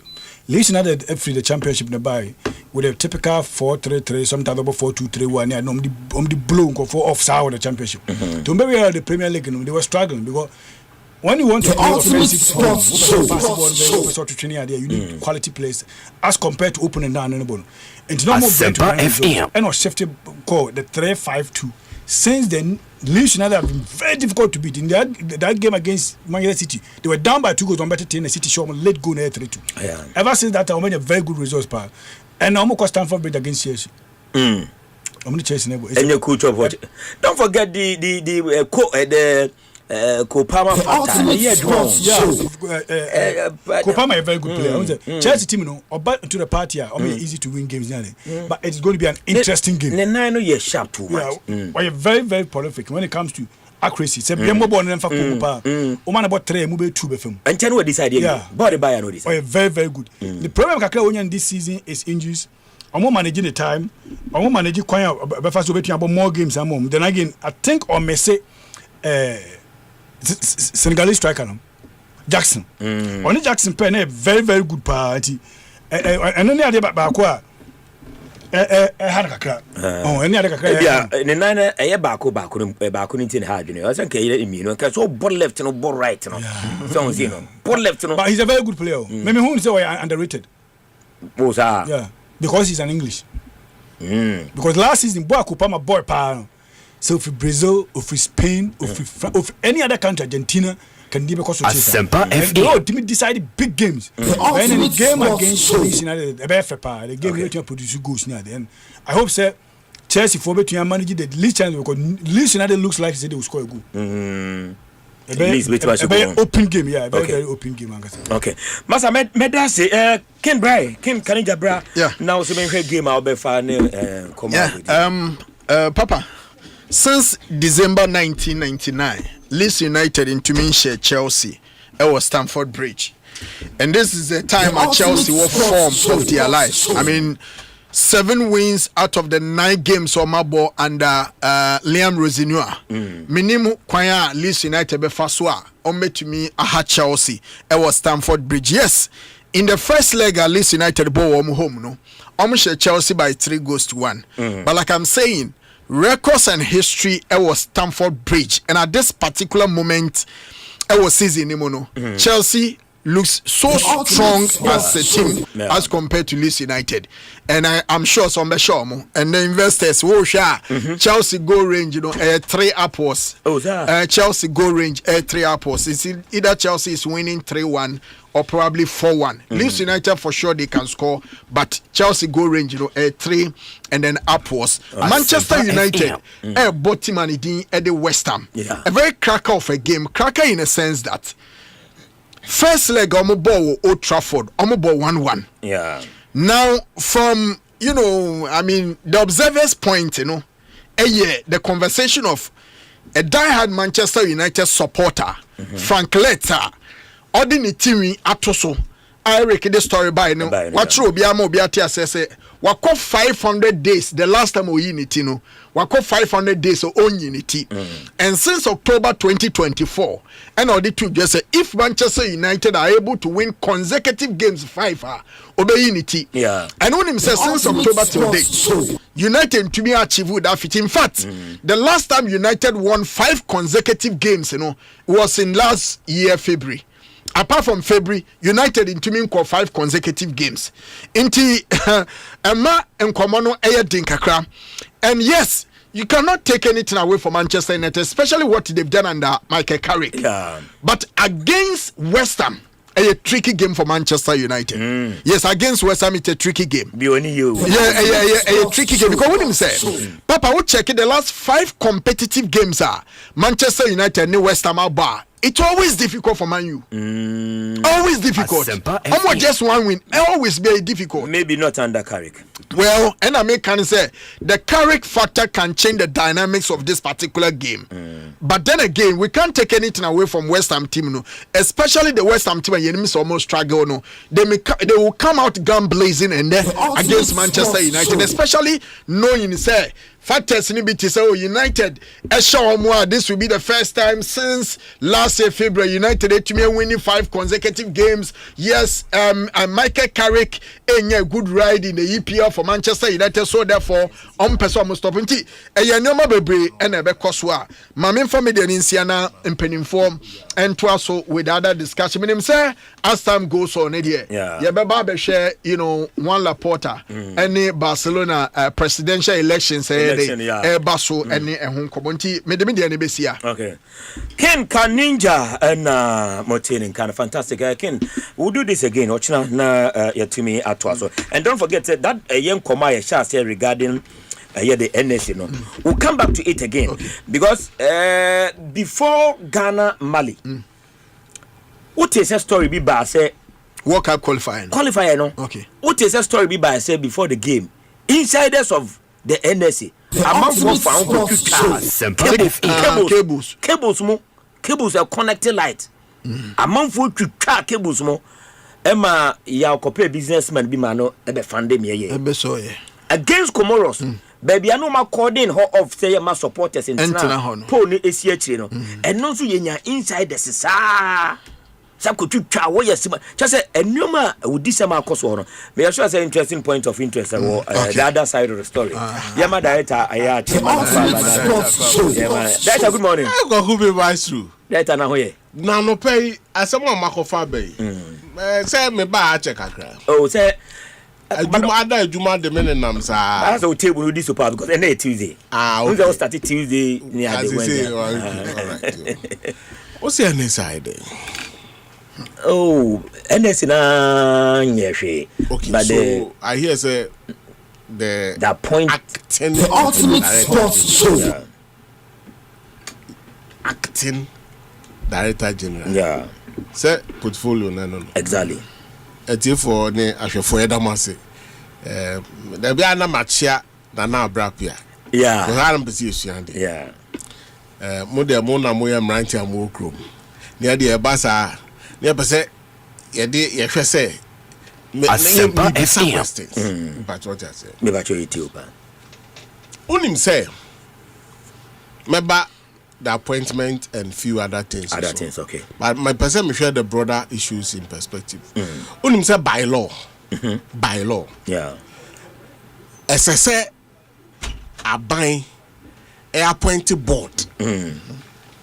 Board of directors. Okay. And a board of directors no are appointed CEO. And now in this case, NSA boss and MD and all those general category of managers. But for whatever reason, in the most recent times, no, you are appointed you are from acting to be approved by the board. When you say you have more approval, only the deputies you approval, they are still acting. When you say 7 or a year, say Juma or Bo Namukanya, Akajakro Nibi. Because he has not been approved. A friend aboard for the board to approve him, the director, the ultimate sports appointment. Yeah. Aso. Trinika Asoa. No, besides say, ain't and to a large extent, you know, onya kwane man clearance. No, but woman, yeah, appointing we are told minister has not given any clearance. No, but no clearance. Me bato, nyabote. Any clearance. But ye ne appointee ba ko kasa no. Or say by the consultation of the minister no. When we are appointing, when we are saying call on. No, but you won't think as he's a big man. Could slow down with me. Metiopa. And as much as possible, we are in the same boat. Of course. And he said, maybe Mini and Tony Fio. He's been economical with the truth. Okay. It's the same thing. Okay. But what in America? Because he am for Frankra, and let me take out names. Acting MDs cannot appoint without approval of the board, and then in consultation with the Civil Service Commission. Okay. In the BR CEO. And now boss our MD no. Yeah. Salary ben adequate to Angrofoka. One because we have clearance if you control a honey a day in. So how are you going to but you can pick contract staff to say the market because these are not permanent okay, so I'm saying that by himself, by the law working. So by law, by the same law working. Ese Osenka buying as a president, appointment of the board chairman. So but no, because of you see, don't limit the thing to the single board chairman. No, but okay, to the board. But in this case, no, because new government buy and the pressure of the qualification to any president in his wisdom, appointment of the director general. By director general, no, your qualification, no. So who, so ni who, your bebo. When the see that because if I need a part, you need fill the now you're born Nigeria, you call cap, you're Bovanka, and your boy. No, me boy, but to Boissy. In person, no be argument. Okay, I'm only putting issues in perspective. That's right, but the way I will be sano is from a certain angle, and I don't want to go there. Okay, me too. I am saying that by law, a board and an approval appointment of even the ultimate sports show. Exactly. And I say in this context, NSA boss no, or no NSA boss no, or you acting in his capacity by law. Okay. Na minimum say, as so onya clearance. Na me be that aso onya bi a minu asem ka. Okay. Obi anim. Otina meka me the minimum. Say in his acting capacity, then there was no board. It is a minister and a man is a clearance. Even the minister by law cannot give that clearance. Okay. But say minister and go ahead, board in the bar. You see, there are a lot of conventional actions that sometimes can be taken. But it doesn't Asempa can park public accounts committee. Now you need to answer these questions. Exactly, yeah. But 20 my fa and MFA my senior brother Nana Safu drew. Nana Safu also my fa emotions in Bibia. But send a message or send that you are flowing but me now the ultimate by law kwaku SSA NSA boss or G onya clearance employment or appointment clearance. If the board or board and be new there. Like you are saying, contract staff, there are minimum arrangement. Whether you are saying Minister Bemu Ebeye. That said, Nipananka say acting. Only the deputies. Yes, sister very no near Dana. And Tisabi Aketua Krano. I had the someone sacrificing and being there. I think say we need more of joy-joying than fighting. Yeah. Because Niamani bebre sa issue a ode me ba akwache say any other na president no and twen one I cannot answer. Maybe you at the right Asempa FM we'll get answers to all these things. Very well. That said, enti branya clearance fine. Well, we should follow the process. We should follow due process. But what in America na say obi akofa NDC4 so obi akofa and obi person ordinary dieba and omni adeno. These are matters they can resolve. Internal. Technically speaking, we need people, competent people to work. Okay. Rather than people with party cards and they know. What in America na enti muma ye nyabutre. We have had challenges with our National Sports Authority and how things have been done over time. Papa and I say senior mayor Professor Jumezi. Yeah, Prof. Yeah, issues. I'm out for sure. At the end of the day, at the point where could be my friend is CR7. But that put aside, bra. And Timumi and Yabute, unim say. Who was the CR7 among them? What's it that most says? Unim say. The act idea to Masisia. Kobe, sorry, Kwagu. Say. The board chair now. Asempa FM is a highly respected individual, a professor as such. Act no account on drafting and on year wajuma. Meaning ni say ni dibiane ni onim obey say obey Danny Bibi or nipa. But me can't be. I'm present say he is somebody who wants to follow the law to the letter or the act to the letter. And maybe we have to find out whether in his duties in a year demand whether or not so that capacity to revoke. That make can say only green card. Only clearance. They will revoke it. The board, not him. Not the board chairman. No, the board. The Juma Assembly. Necessarily, as a singular person, he cannot do anything without the other members of the board. Okay. He cannot.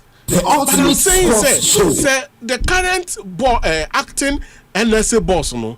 When your clearance of appointment approve our fee board any civil service commission wanna ban it here, we must revoke and start the process. But did you mention say he was part of the act? Because obviously he's not part of those who put the act. See, at this time and in the on the street like that, for whatever reason, people will say, "But missing the okay." But what in America is into arguments. Now I don't want to get. You don't want to indulge in that. He was either consulted or gave part of the thing. Okay. Whatever it is, whether you are part or not, the law is the law. Okay. It must be followed to the letter. Exactly.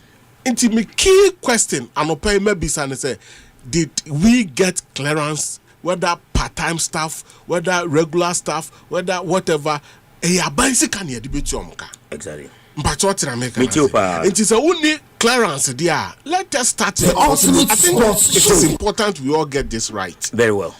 Mpacho because a bedu baby na mranti any maba where abaye adwuma almost oh ya adwuma no 2 years ya adwuma na katu amai no me ade then we are going back say who employed you the letter that was given to you no why signature na na esase Mpacho civil service adwuma na ya kan wa say I get your point me ti o hopa okay enti mum ya hwe sa asem ni ye the ultimate sports show capacity because if I think professionally the board will know what to do and they will rectify that situation. Okay. Boyoyo, Kwajoba, this place has been difficult as far as impugning allegations of corruption. Please, apart from a court of competent jurisdiction, I think it's fair. Asempa FM. For corruption and pata nipebi. Okay. I think it's the ultimate sports show. You do be court say proving you're guilty. Yeah, now as I say, you're careful. I get your point. In some of these things that we say. I get your point. And the crime me ben you menam. It didn't know by. Menam beefing up squad technical team no okay. Man for being so NTS and it is a matter if you're not okay. Oh, bet me the kakra na so aka. The best also briefly na fe woni Kobe no nti boyo no na de muti udm say mo bo adwuma but in a bit of it no mo fanche na when we get in our elements sometimes we do things nti every appointment should be approved by the board board in hwe no mo nye Kobe any Kobe but not me wo kwabena dufo am say friend agrada where House of Folk Supporters chairman in the UK. Chapter 108 bia ono so bahas for no asa papa fefe I ono the ultimate sports show abroje for ni abroje man house for sana Kobe no Kobe apamo abroje ayi ya say squad technical team no call any ni aya Asempa 18 and 20 za and I'm a for be issue.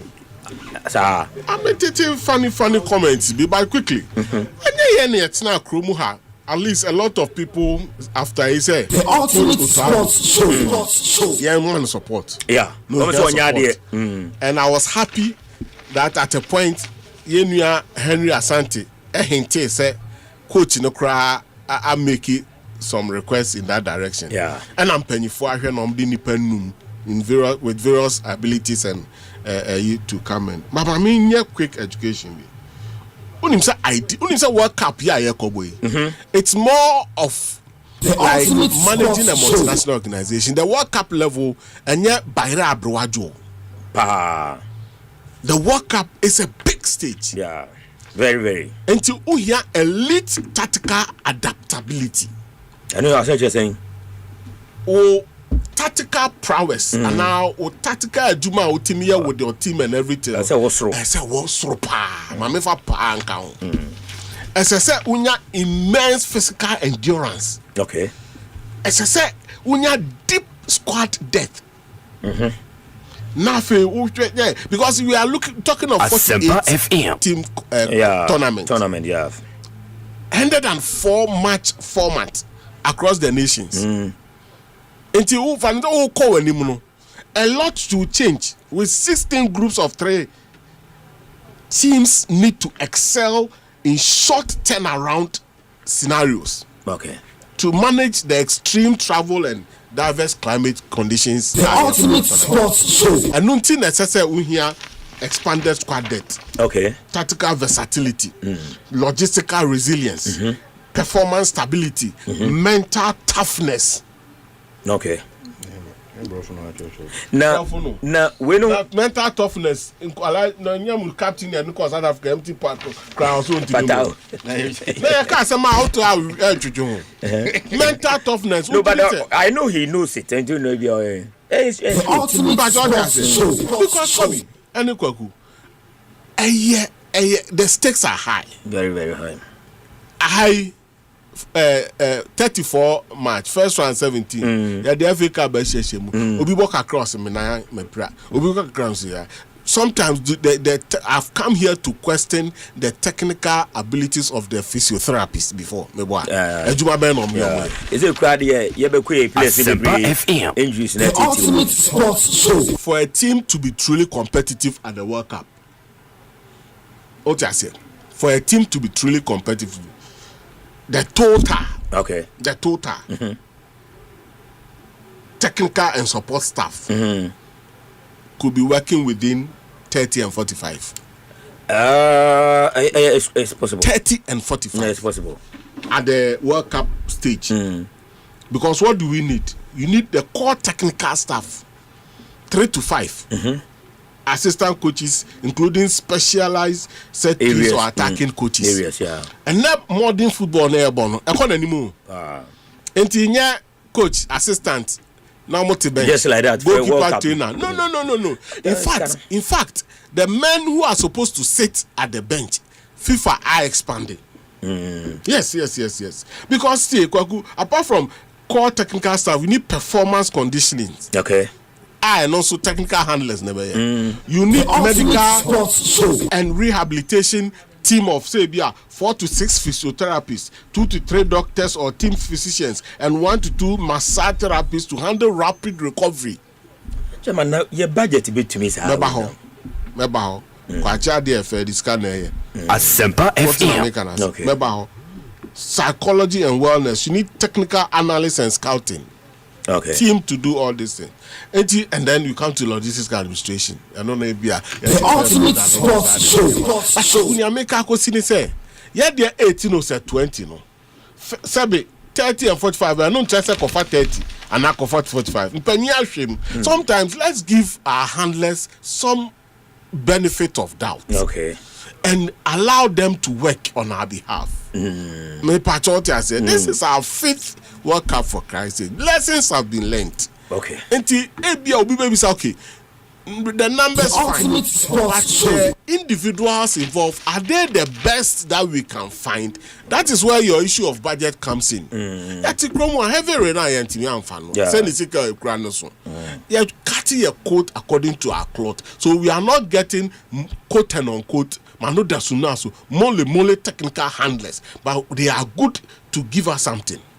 Okay. You call 2006, you call 2010, you call 2014, you call Anna 2022. At that time, I sure say we took this number. Yeah. But baby, I be you know, Nyame can say, Mama, you support as a special envoy Asempa FM of Ghana Black Stars World Cup. Obi amumi and support. Okay. Na ye hu ne be because sabi. Impanya a pause any pain. Due diligence be actually. What is it not in their interest to be successful, to take some praise? That's right. Sabi. One about say or Blaster saying the ESCO, the management committee, FA president, and Crawford. Yes, nipa. Yeah, and then we can make some suggestions, which we do every time. But this time, anybody who questions why some of voices? Yeah. Now, Sabi, I don't be allowed. Opinions. Yes. Opinions are like noses. Yeah. Nipa Jun said Asempa Boasai. So we are on the side. Okay. That's about. We had much. The NSA issue is a delicate one, but chief of staff. The chief of staff. Yeah. You should call the men to order, and then because at the end of the day, we are building a common country. Exactly. Ghana na no mu nyina pese omu ye adwuma ma. Obia ye be fa no so onye adwuma bia e Ghana ni. Okay. Esese obi nsa kona no. Bible no kra so wa anya adwuma menidi. But ye fa process ne so se na be ye ochina bi obi wa. Nipa na ye fa omu. Asempa FM. The civil service law is very interesting, but they could do law ne ye kan law na paper ne de be kasa. Ye fa emotions in kasa. Yeah, can say, and I put chairman here saying, paper burn near the mouth. Na nipa no foul no, on your clearance and some no foul na. Mate, Mami now say Samuel Kwadadivienchi, sports director, and our technical. Happy birthday to Reverend Emmanuel Ofer from your in-law, Mr. Boache Iadom. ena eno abekame nsa. And again, happy special birthday to you, Nafisa 2 of Royal Gold Executives, from all the Royal Gold Executives members. How we good? How we good? Okay, I believe say by Royal Gold Executive members, and a day way about Nelson edia or by senior Brian na yensha si nim komopa na yensha enque nim. The current board chairman of the NSA is not the first to have an office at the sports stadium after the stadium was refurbished in 2008 AFCON. Okay, Mike Bonsu. I'm aware that my brother Ambassador Kojo Bonsu had an office at the stadium as the NSA board chair, and Mike Asempa Bonsu anyway. I mean, man for interest, but these are just general opinions. The ultimate sports show. Man for the preno. No na yedi home come. Senior Brian, good morning. Good morning, Koku. Bibi aboko de. Oh, nyame adom. Wa de dia chain. De nyame ase. Enzemo ho. And the matter now no Karim Zito resigns from Kotoko, and the conflict now at the NSA. And no na ye shasi di kan bobos between the board chair and the director general, where the board chair feels that Mapa or say me office or na me be running the day to day of the NSA. What I say when he feels that I was saying me trouble letterheads, so me claiming he can't him, getting the impression that there's money at the NSA not working. When he feels that I have the power now, I'm the board chair, and so let me revoke the appointment of Nkrofa a mom contract. So may yeduma may qualifiers nina. When you feel that this one is a small boy, this one is a big man, and I can have the power to do that, and all other issues are ever the NSA. Nina daha ye di home come. Yeah, Koku medasi. Mamenchia me House of Folk supporters. Menchia mwadano pay. Na men take this opportunity. Asempa FM. Like I say, during the campaign, say here. Chama Yusuf promises Owinia obey donate Obama NCC 50,000. I made that to your footum. So now you share no what me the ultimate sports show. So I promise no. Or the receipt each check by 50,000 BBRT. Yadana say na just say juma ho.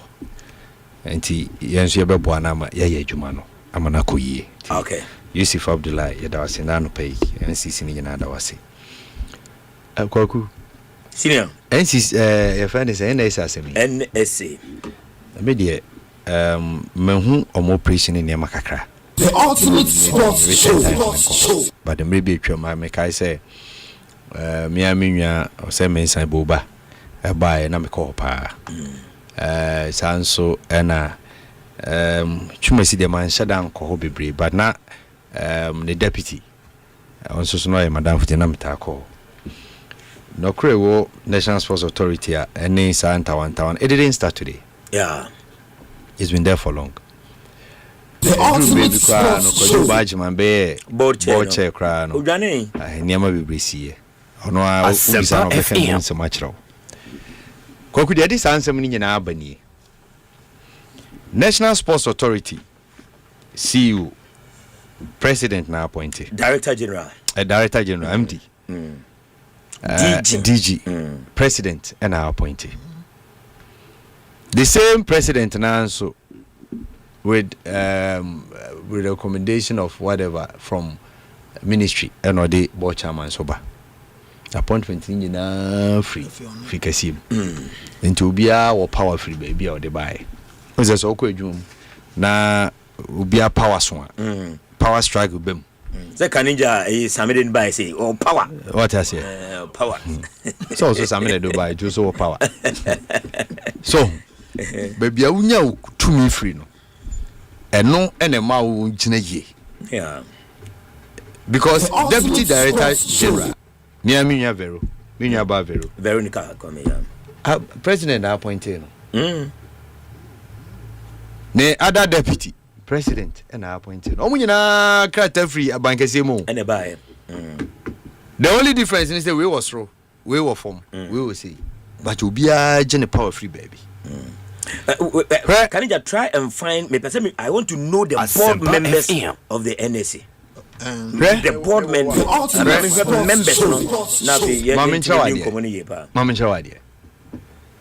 During Professor Chumesi time, there was a friction between Ono and Minya Penny Esiama. A do baby no. Now Prof no Esiama Crown Fanny. Prof there no co PAC crowd. On Fanny. You know the reason why? Because we are not power any free ban. If Rabank is want to say they are more minister from Bank. Eti say you know bani you know powers free baby ba. Na me visa me jina ya. Ebe dey say obe control me. So what you say? The issue about office, it started with your friend is saying Kojobunsu. That time Ambassador Kojobunsu, never ambassador. Yeah. Now oye board chair for national sports. That was Professor Mills time. That time near corner office, me Chief Larry. Near corner office. No, board chair no ni bibi ya na. No, some office ni interest say onu na be manage you. Omo office ho. But you see, you say on say board kwa Nejuma ne say. Nejuma ne say me too pa. Board formulate policies. Exactly. And that policies run what I say. Enti bibia ye be ye ho bia board ne be ka say yenye say me yenye say. Wo as a director general, you only speak wo ye board Nejuma e ma wo mo. Yeah. So board ne nyema wo de agu kwan mu. The policies but now you implement them. So day to day running ya wo dia. Day to day nye board chairman dia. I know as you say person ba. What I say? The first board chairman office in Chelsea obey day to day running of the friend is saying NSA. Because like I told you, South office 7 years starting there. Time Ambassador Kojobunsu. No, I board chair for National Sports Authority. Now any more director general. The main man to the main man. Oh, Papa and I'm referring. No, very powerful pa. Oh yeah. Oh, I'm referring my needing. Oh, but yeah, no, a very powerful part. Debbie. Oh, yeah. Oh, they make me check him out. They check it. That was Professor Mills 2012. Check. 2012, the Director General of Sports Authority. No, a very powerful part. Make I say, you didn't cry your issue. I'm a Debiana. Make I say what I say. Walanyo Agra. Thank you. Walanyo Agra. You didn't issue the Biana mechanism or radio. That time, PJ time. Now, baby, I'm referring the main man to the main man. You can ask them. 1920. That time, any minister confirming every. You see, a young lady. There be a summer mature on the family, and baby, a power and free back. Oh, no, that time, Walanyo Agra, and done for power Professor Mills. So you can ask them. What I say? But there's service to the people. No, me. Anything. Because Mama got some show. You let me recount it. Wow, near your buy. She knew Mama community and send why to why ya. Yanka, you might obey. The Nanado, Ebaya, or ministers, Unimas Mokai. Also, who minister no? Or foul deputy minister. Oh, assisting Pano. Men are found yet, then so for needy. What I say? Into which mean called yes, me, Madame for the president. That is what he did. It's afraid another deputy ministers near submissive. But all way a deputy minister, you are a minister. What was that?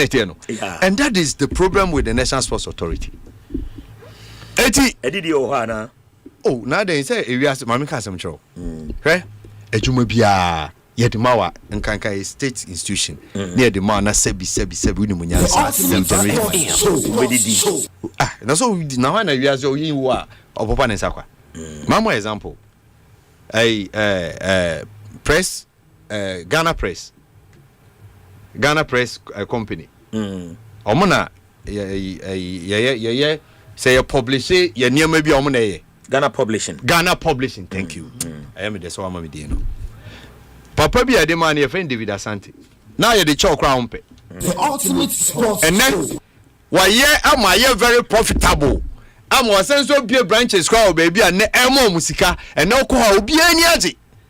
As you demand no see yet. Ghana Post yɛde ma miami yobo ɔmo se hwi ni o ɔyɛ mane yɛ akɔnɔ enti adwuma deɛ sɛ yɛde ma wo na wonim sɛbi wo nim deɛ a obi yɛ ma ne yɛyie ɔyɛ ama na yɛ akɔnɔ nti amanfoɔ pɛ sɛ nti sports authority no interest bebree wɔ hɔ okay what I say interest bebree wɔ hɔ enti no miami nya yaw deɛ ɔkɔ mu no ɔmi sɛ kwadwo ba ɛnyɛ this is not the first time and saa na ebesi unless say nanka no kure wo mpa ne say director general cannot override the board chairman when they say ne ensi wo baby a eti ti say na your friend is saying kwadadi ken what about office what fan crofo adwuma mu emra ne say ne tie the ultimate sports show because me sure say ufiti ado is IGF na de betua but IGF no a wo de betua no enya wo na decide de wutua it should come from the board but say emra no yes no me sure so no so ba as a director general no woni emra no de there is no emra bia ni wiase a ebro board so in corporate governance emra bia ni wa ebro now ya fa ha te say de ya fa yes kwadade kwa be adwuma ha oba unko hu bia finance ana HR na fan crofo ana board approve ana fan crofo to me nabi why you are getting it wrong say they are appointing no it taking 10 months and they are appointed board ni bocha and oba ye you were 3 crucial matches I the ball one na oversee labor ni ho e was say adwuma no so must be done it will man crofo contract okay what me do about the minister second minister okay and it means that we're reading regulation in okay mami ka from nowhere and your man appointment now pass your appointment mami ka and this all babe super impose you get the point they tell say minister and I approve say because the sector is under the ministry and it's a minister now approve say for Asempa FM for alatula for we na form ka on contract which the ministry will pay and as a pay from we generated a year I'm not sure say sa board chairman na waba nen because the board chairman is not onye more than the minister can come and say minister instructor say fan crofo nti enso entiase because how back minister back say under the circumstances no exactly this is what we did and you have to go by so they are ratified. So the missing link is that what has been the engagement between the board chairman and the director general or by and what me engage the director general enough and fairly I'm will be at no say okay we a contract for say but by then no me no can say board chairman now appointee so now board chairman to fan crofo board board na be fa board chairman na be fan crofo board chairman no board na be decide say you fa we and I'm saying that we are telling you that and we can confirm that Chatuna or no ye security coordinator the board chairman has written an we are thrown letter appoint to be as the new security coordinator but you see the ultimate show. Honorable Kofi Adams, any ministry, any efficacy chief of staff, which they come in here because Mami Kasem Cho. That's the problem now. Ideally, it's the board that appoints, it's not the DG. The individual, yeah. And your director general the for a appointment because in a you find a board in your board will scrutinize your accounts, how you spend the money, and to Bani say we say. Mature we know see Debbie with the amount you can't do anything but you have to be able to streamline the thing. Board no any appointment of ABR laborers for the NSA. What it is that it is the duty of the director general to find out that a jumana yediama is here we will need this that and I will submit them to the board and the board will give an approval but in that special instance I am man 10 years 10 months period only adwuma wo ho so ye no enti no ye appointment no o de call minister me say minister honorable Kofi Adams me minim no say oya where and I say yaw pass anko for no so minister say board ni ho enso ye say ye nya contract staff and nya anko for dey mu ye adwuma na minister say okay for anko for na dey mu ba no ma me hwe na minister approve because even the board chairman is not above the minister. Exactly. The minister approval. I don't see the conflict. So that is where we are talking about. I don't see the conflict. What it means is that board chairman will never buy and one is a whole challenge. So the minister crying a tears form. You go and engage the minister. now the minister Dili, it shouldn't be a conflict. So what I say, but you see, what I see here is the power play between Yao and the board chairman. But you see, baby, our power is not free no, and the power play in them. Board chairman knows to make us say we are nice, you know, you don't have an idea. What I say, and you know, when I say, I want to say, and Kazomu working together, and they say will suffer. They will suffer. This is an issue that should be also need to resolve. Now, a friend is saying, Quadade Case, NSA for na Yincho Moka, and I'm 10 months was always in ministers crying. My mechanic remember. Oh, Sanitano.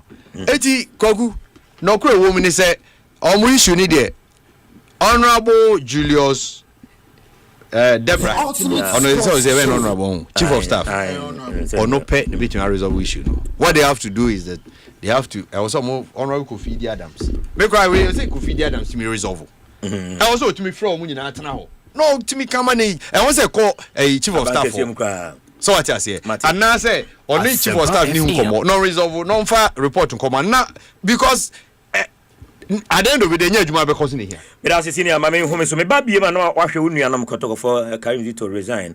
I don't pay so much to say House of Folk players 2 months, and then I change players in your best smiley to the bank because match, any bread a woman pa. Bed Fox, I can't will be a pair Vita.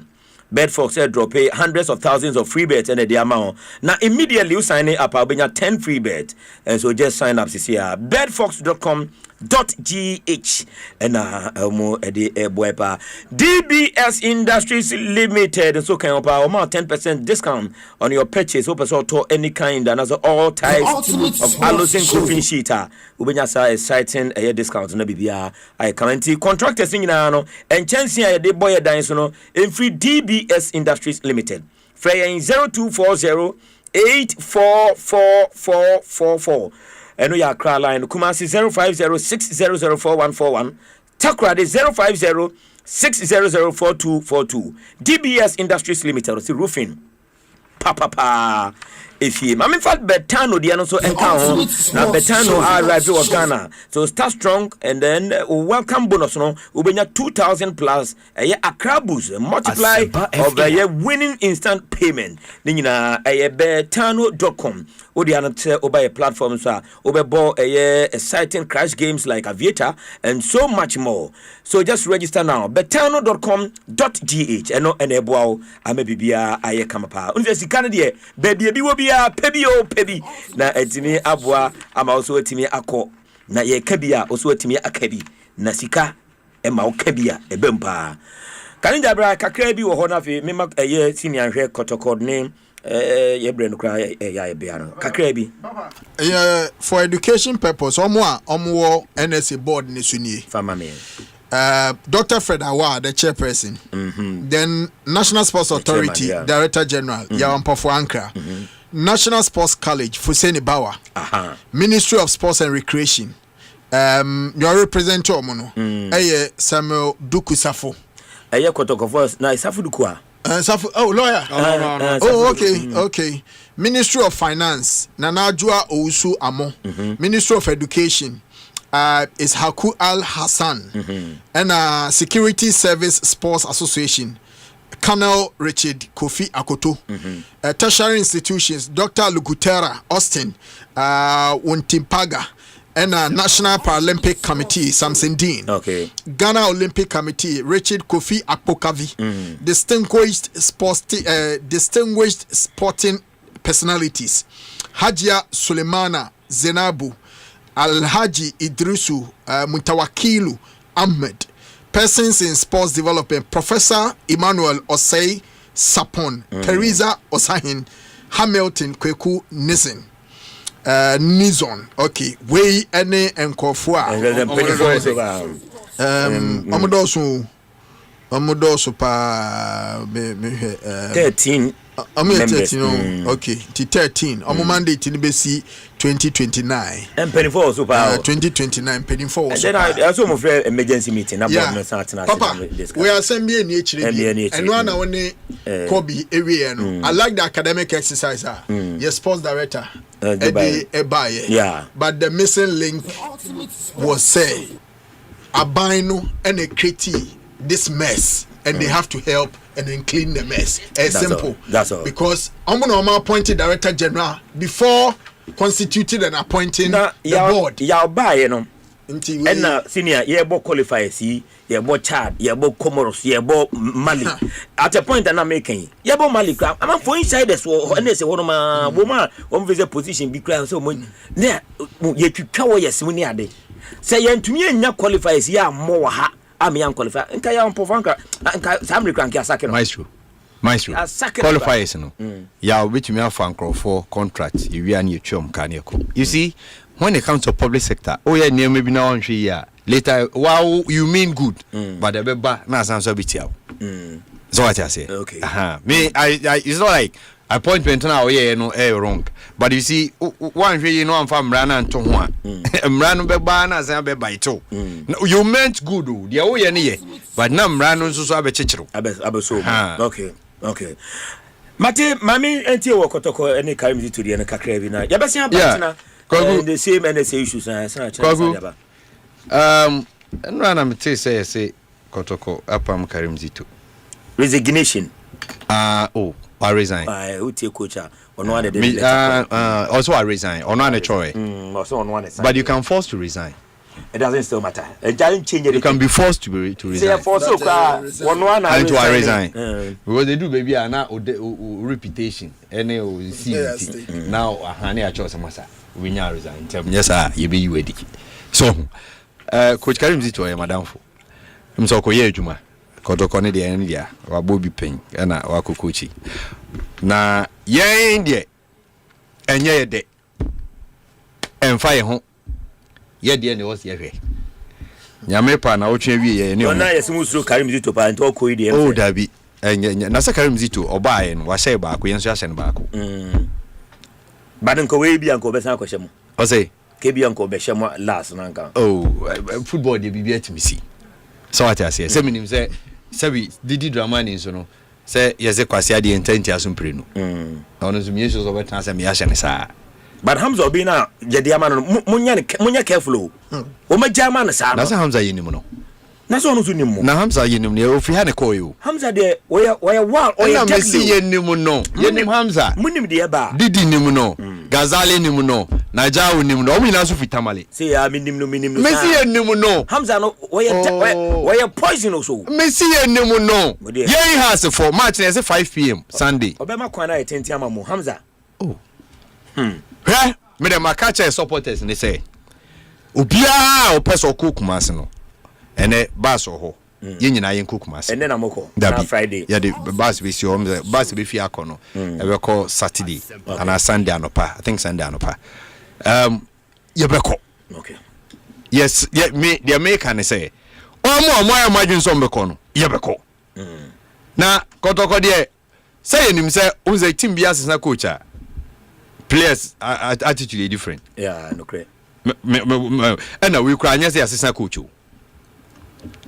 enye coach ni asesa no omo a bus e ko na me say mo amoy manyu some person mo join the bus no be 4:30 anopa Sunday morning monfre number we 020 945 6151 020 945 6151 and 0244 999 357 0244 999 357 wey any bus be to a free kind enya bus baako a kumase yan de match ni ne hia yin say Karim Zito resign so mo kofa hwan na aba enya yasem we are focused on our game nti we are has ni nso a wutie me na match we de wo nso mpa ebo bi a wo bo no sase bo because hia yin na anka na nke kumase a ana your chest e was ropa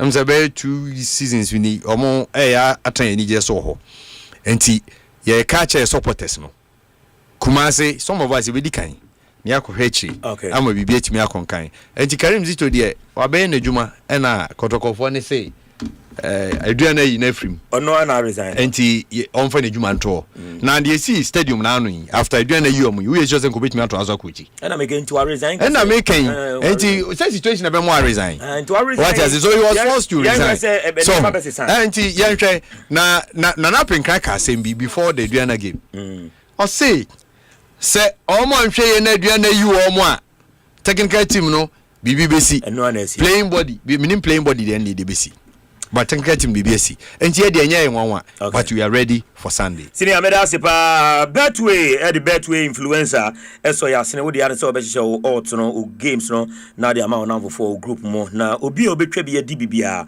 wanim pa 4% of their wager ya dia eba on share kakra bi na wo we achi enti na wakai na wahye so na ene games wo enti fa phone number no sisi ya ene de be ma amanfo asere platform bia so 0243 553536 0243 553536 0243 553536 just WhatsApp and free WhatsApp opeso join there join na ene se kokoni bi na beba o se green bi na beto so ene kwan bi asa man for be smile adisika akofie the NLA 590 games so e kan wode the noon rush be boy eniti na wa hye ne so and afi Singtest tank strong, tough, durable. Opese stones you clean water padia. Singtest tank nko and a bit me boa. Ope bi na toa. Offer lines no 0244 33 5168. Ubetimi to be and I say you no betimi di nkomo yen agent na ye scattered 400 agent Ghana ha bia offer beba na bia wo bia na yetimi amabi me ma extra cash ope bi sia ya de sisi afa phone no star 170 hash star 170 hash now selectified we are selected 3 now the 5 we try to now activate your extra cash and no if you forms capital and the distance she yaba or bo besia e bia boso me baako 7 days na wotua e de free ho na bibia aye kama pa e de ama forms capital omo abayi pa the chato no MTN Fiber Valentine I say the girls are streaming the latest Netflix series. That special playlist is rolling. Daddy is on his usual teams video calls, uploads and uploading, downloading, and not a single person say my data is finished. You better share and enjoy your games, your videos, your comedies, your data ends. You say MTN Fiber or say Valentine. That is the power. MTN Fiber gives you unlimited internet for endless streaming, endless connection, endless everything for your home. And MTN at the MI. Pepacho ubetimi a log on a star 5057 hash. Star 5057 hash and get your preferred unlimited MTN Fiber package. This Valentine season, connect your home or a loved one's home and you stand the chance of winning amazing shopping vouchers from MTN. And she share kakrebi and the wuyechi and inti na washen so na ode amame. The ABC game for so eso ya senepa for phone bi star 262 hash. Star 262 hash on your phone na e bibia e kama unhia data no stress o dial ya na just say oh bo game no 3 letters pen na o pick here the best you team bia fakọ na o try 5 series 10 series a kwa bia so no o be smile na uboton so etumi ayede e di amount o so e kan ho ene boy e ma adope ye de enkomo nyina no e di bae senior kwaku ye na ye besre referees appointment committee ebiem ya hu se ya tena se ha se for ya tena se hu se ye nkrofo no se referees di match yi ane we ne edin ma wo mo referee di ni yi ane we ne edin ma wo mo wow enti yesre wo mo ma referee obi di ni yi fair officiating and no pen ye hwe yesre wo mo ma me friend say Christine dey ziga ye prefer officiating good referee ye mpesa wo mo ba wo be ye yo mo ne ma ni bi no ana ma me nchia imiko imechia honorable Ashikote ono MP for Ododo Dio and mechia mi anso minwa Moses Tankayard Tankaya. Mincha Moses. The Kumasi na bem de wecha Tankaya. Mincha Moses. To Mincha Moses. Na masan so acha kote on driver. Okay, yadibesi yanne na yadamase on behalf of the production team okan ye ho a nyame onhira papa the messages by how to me friends so nyame onhira na onkan ho na bibia enye kama otena adomdom ye na Kristo ama ye besen sinkonya na ye de ye midweek edition of the Ultimate Sports Show no ye de abro midi do ben kwaku ande Ghana's my show ni yes sorry so kra na fi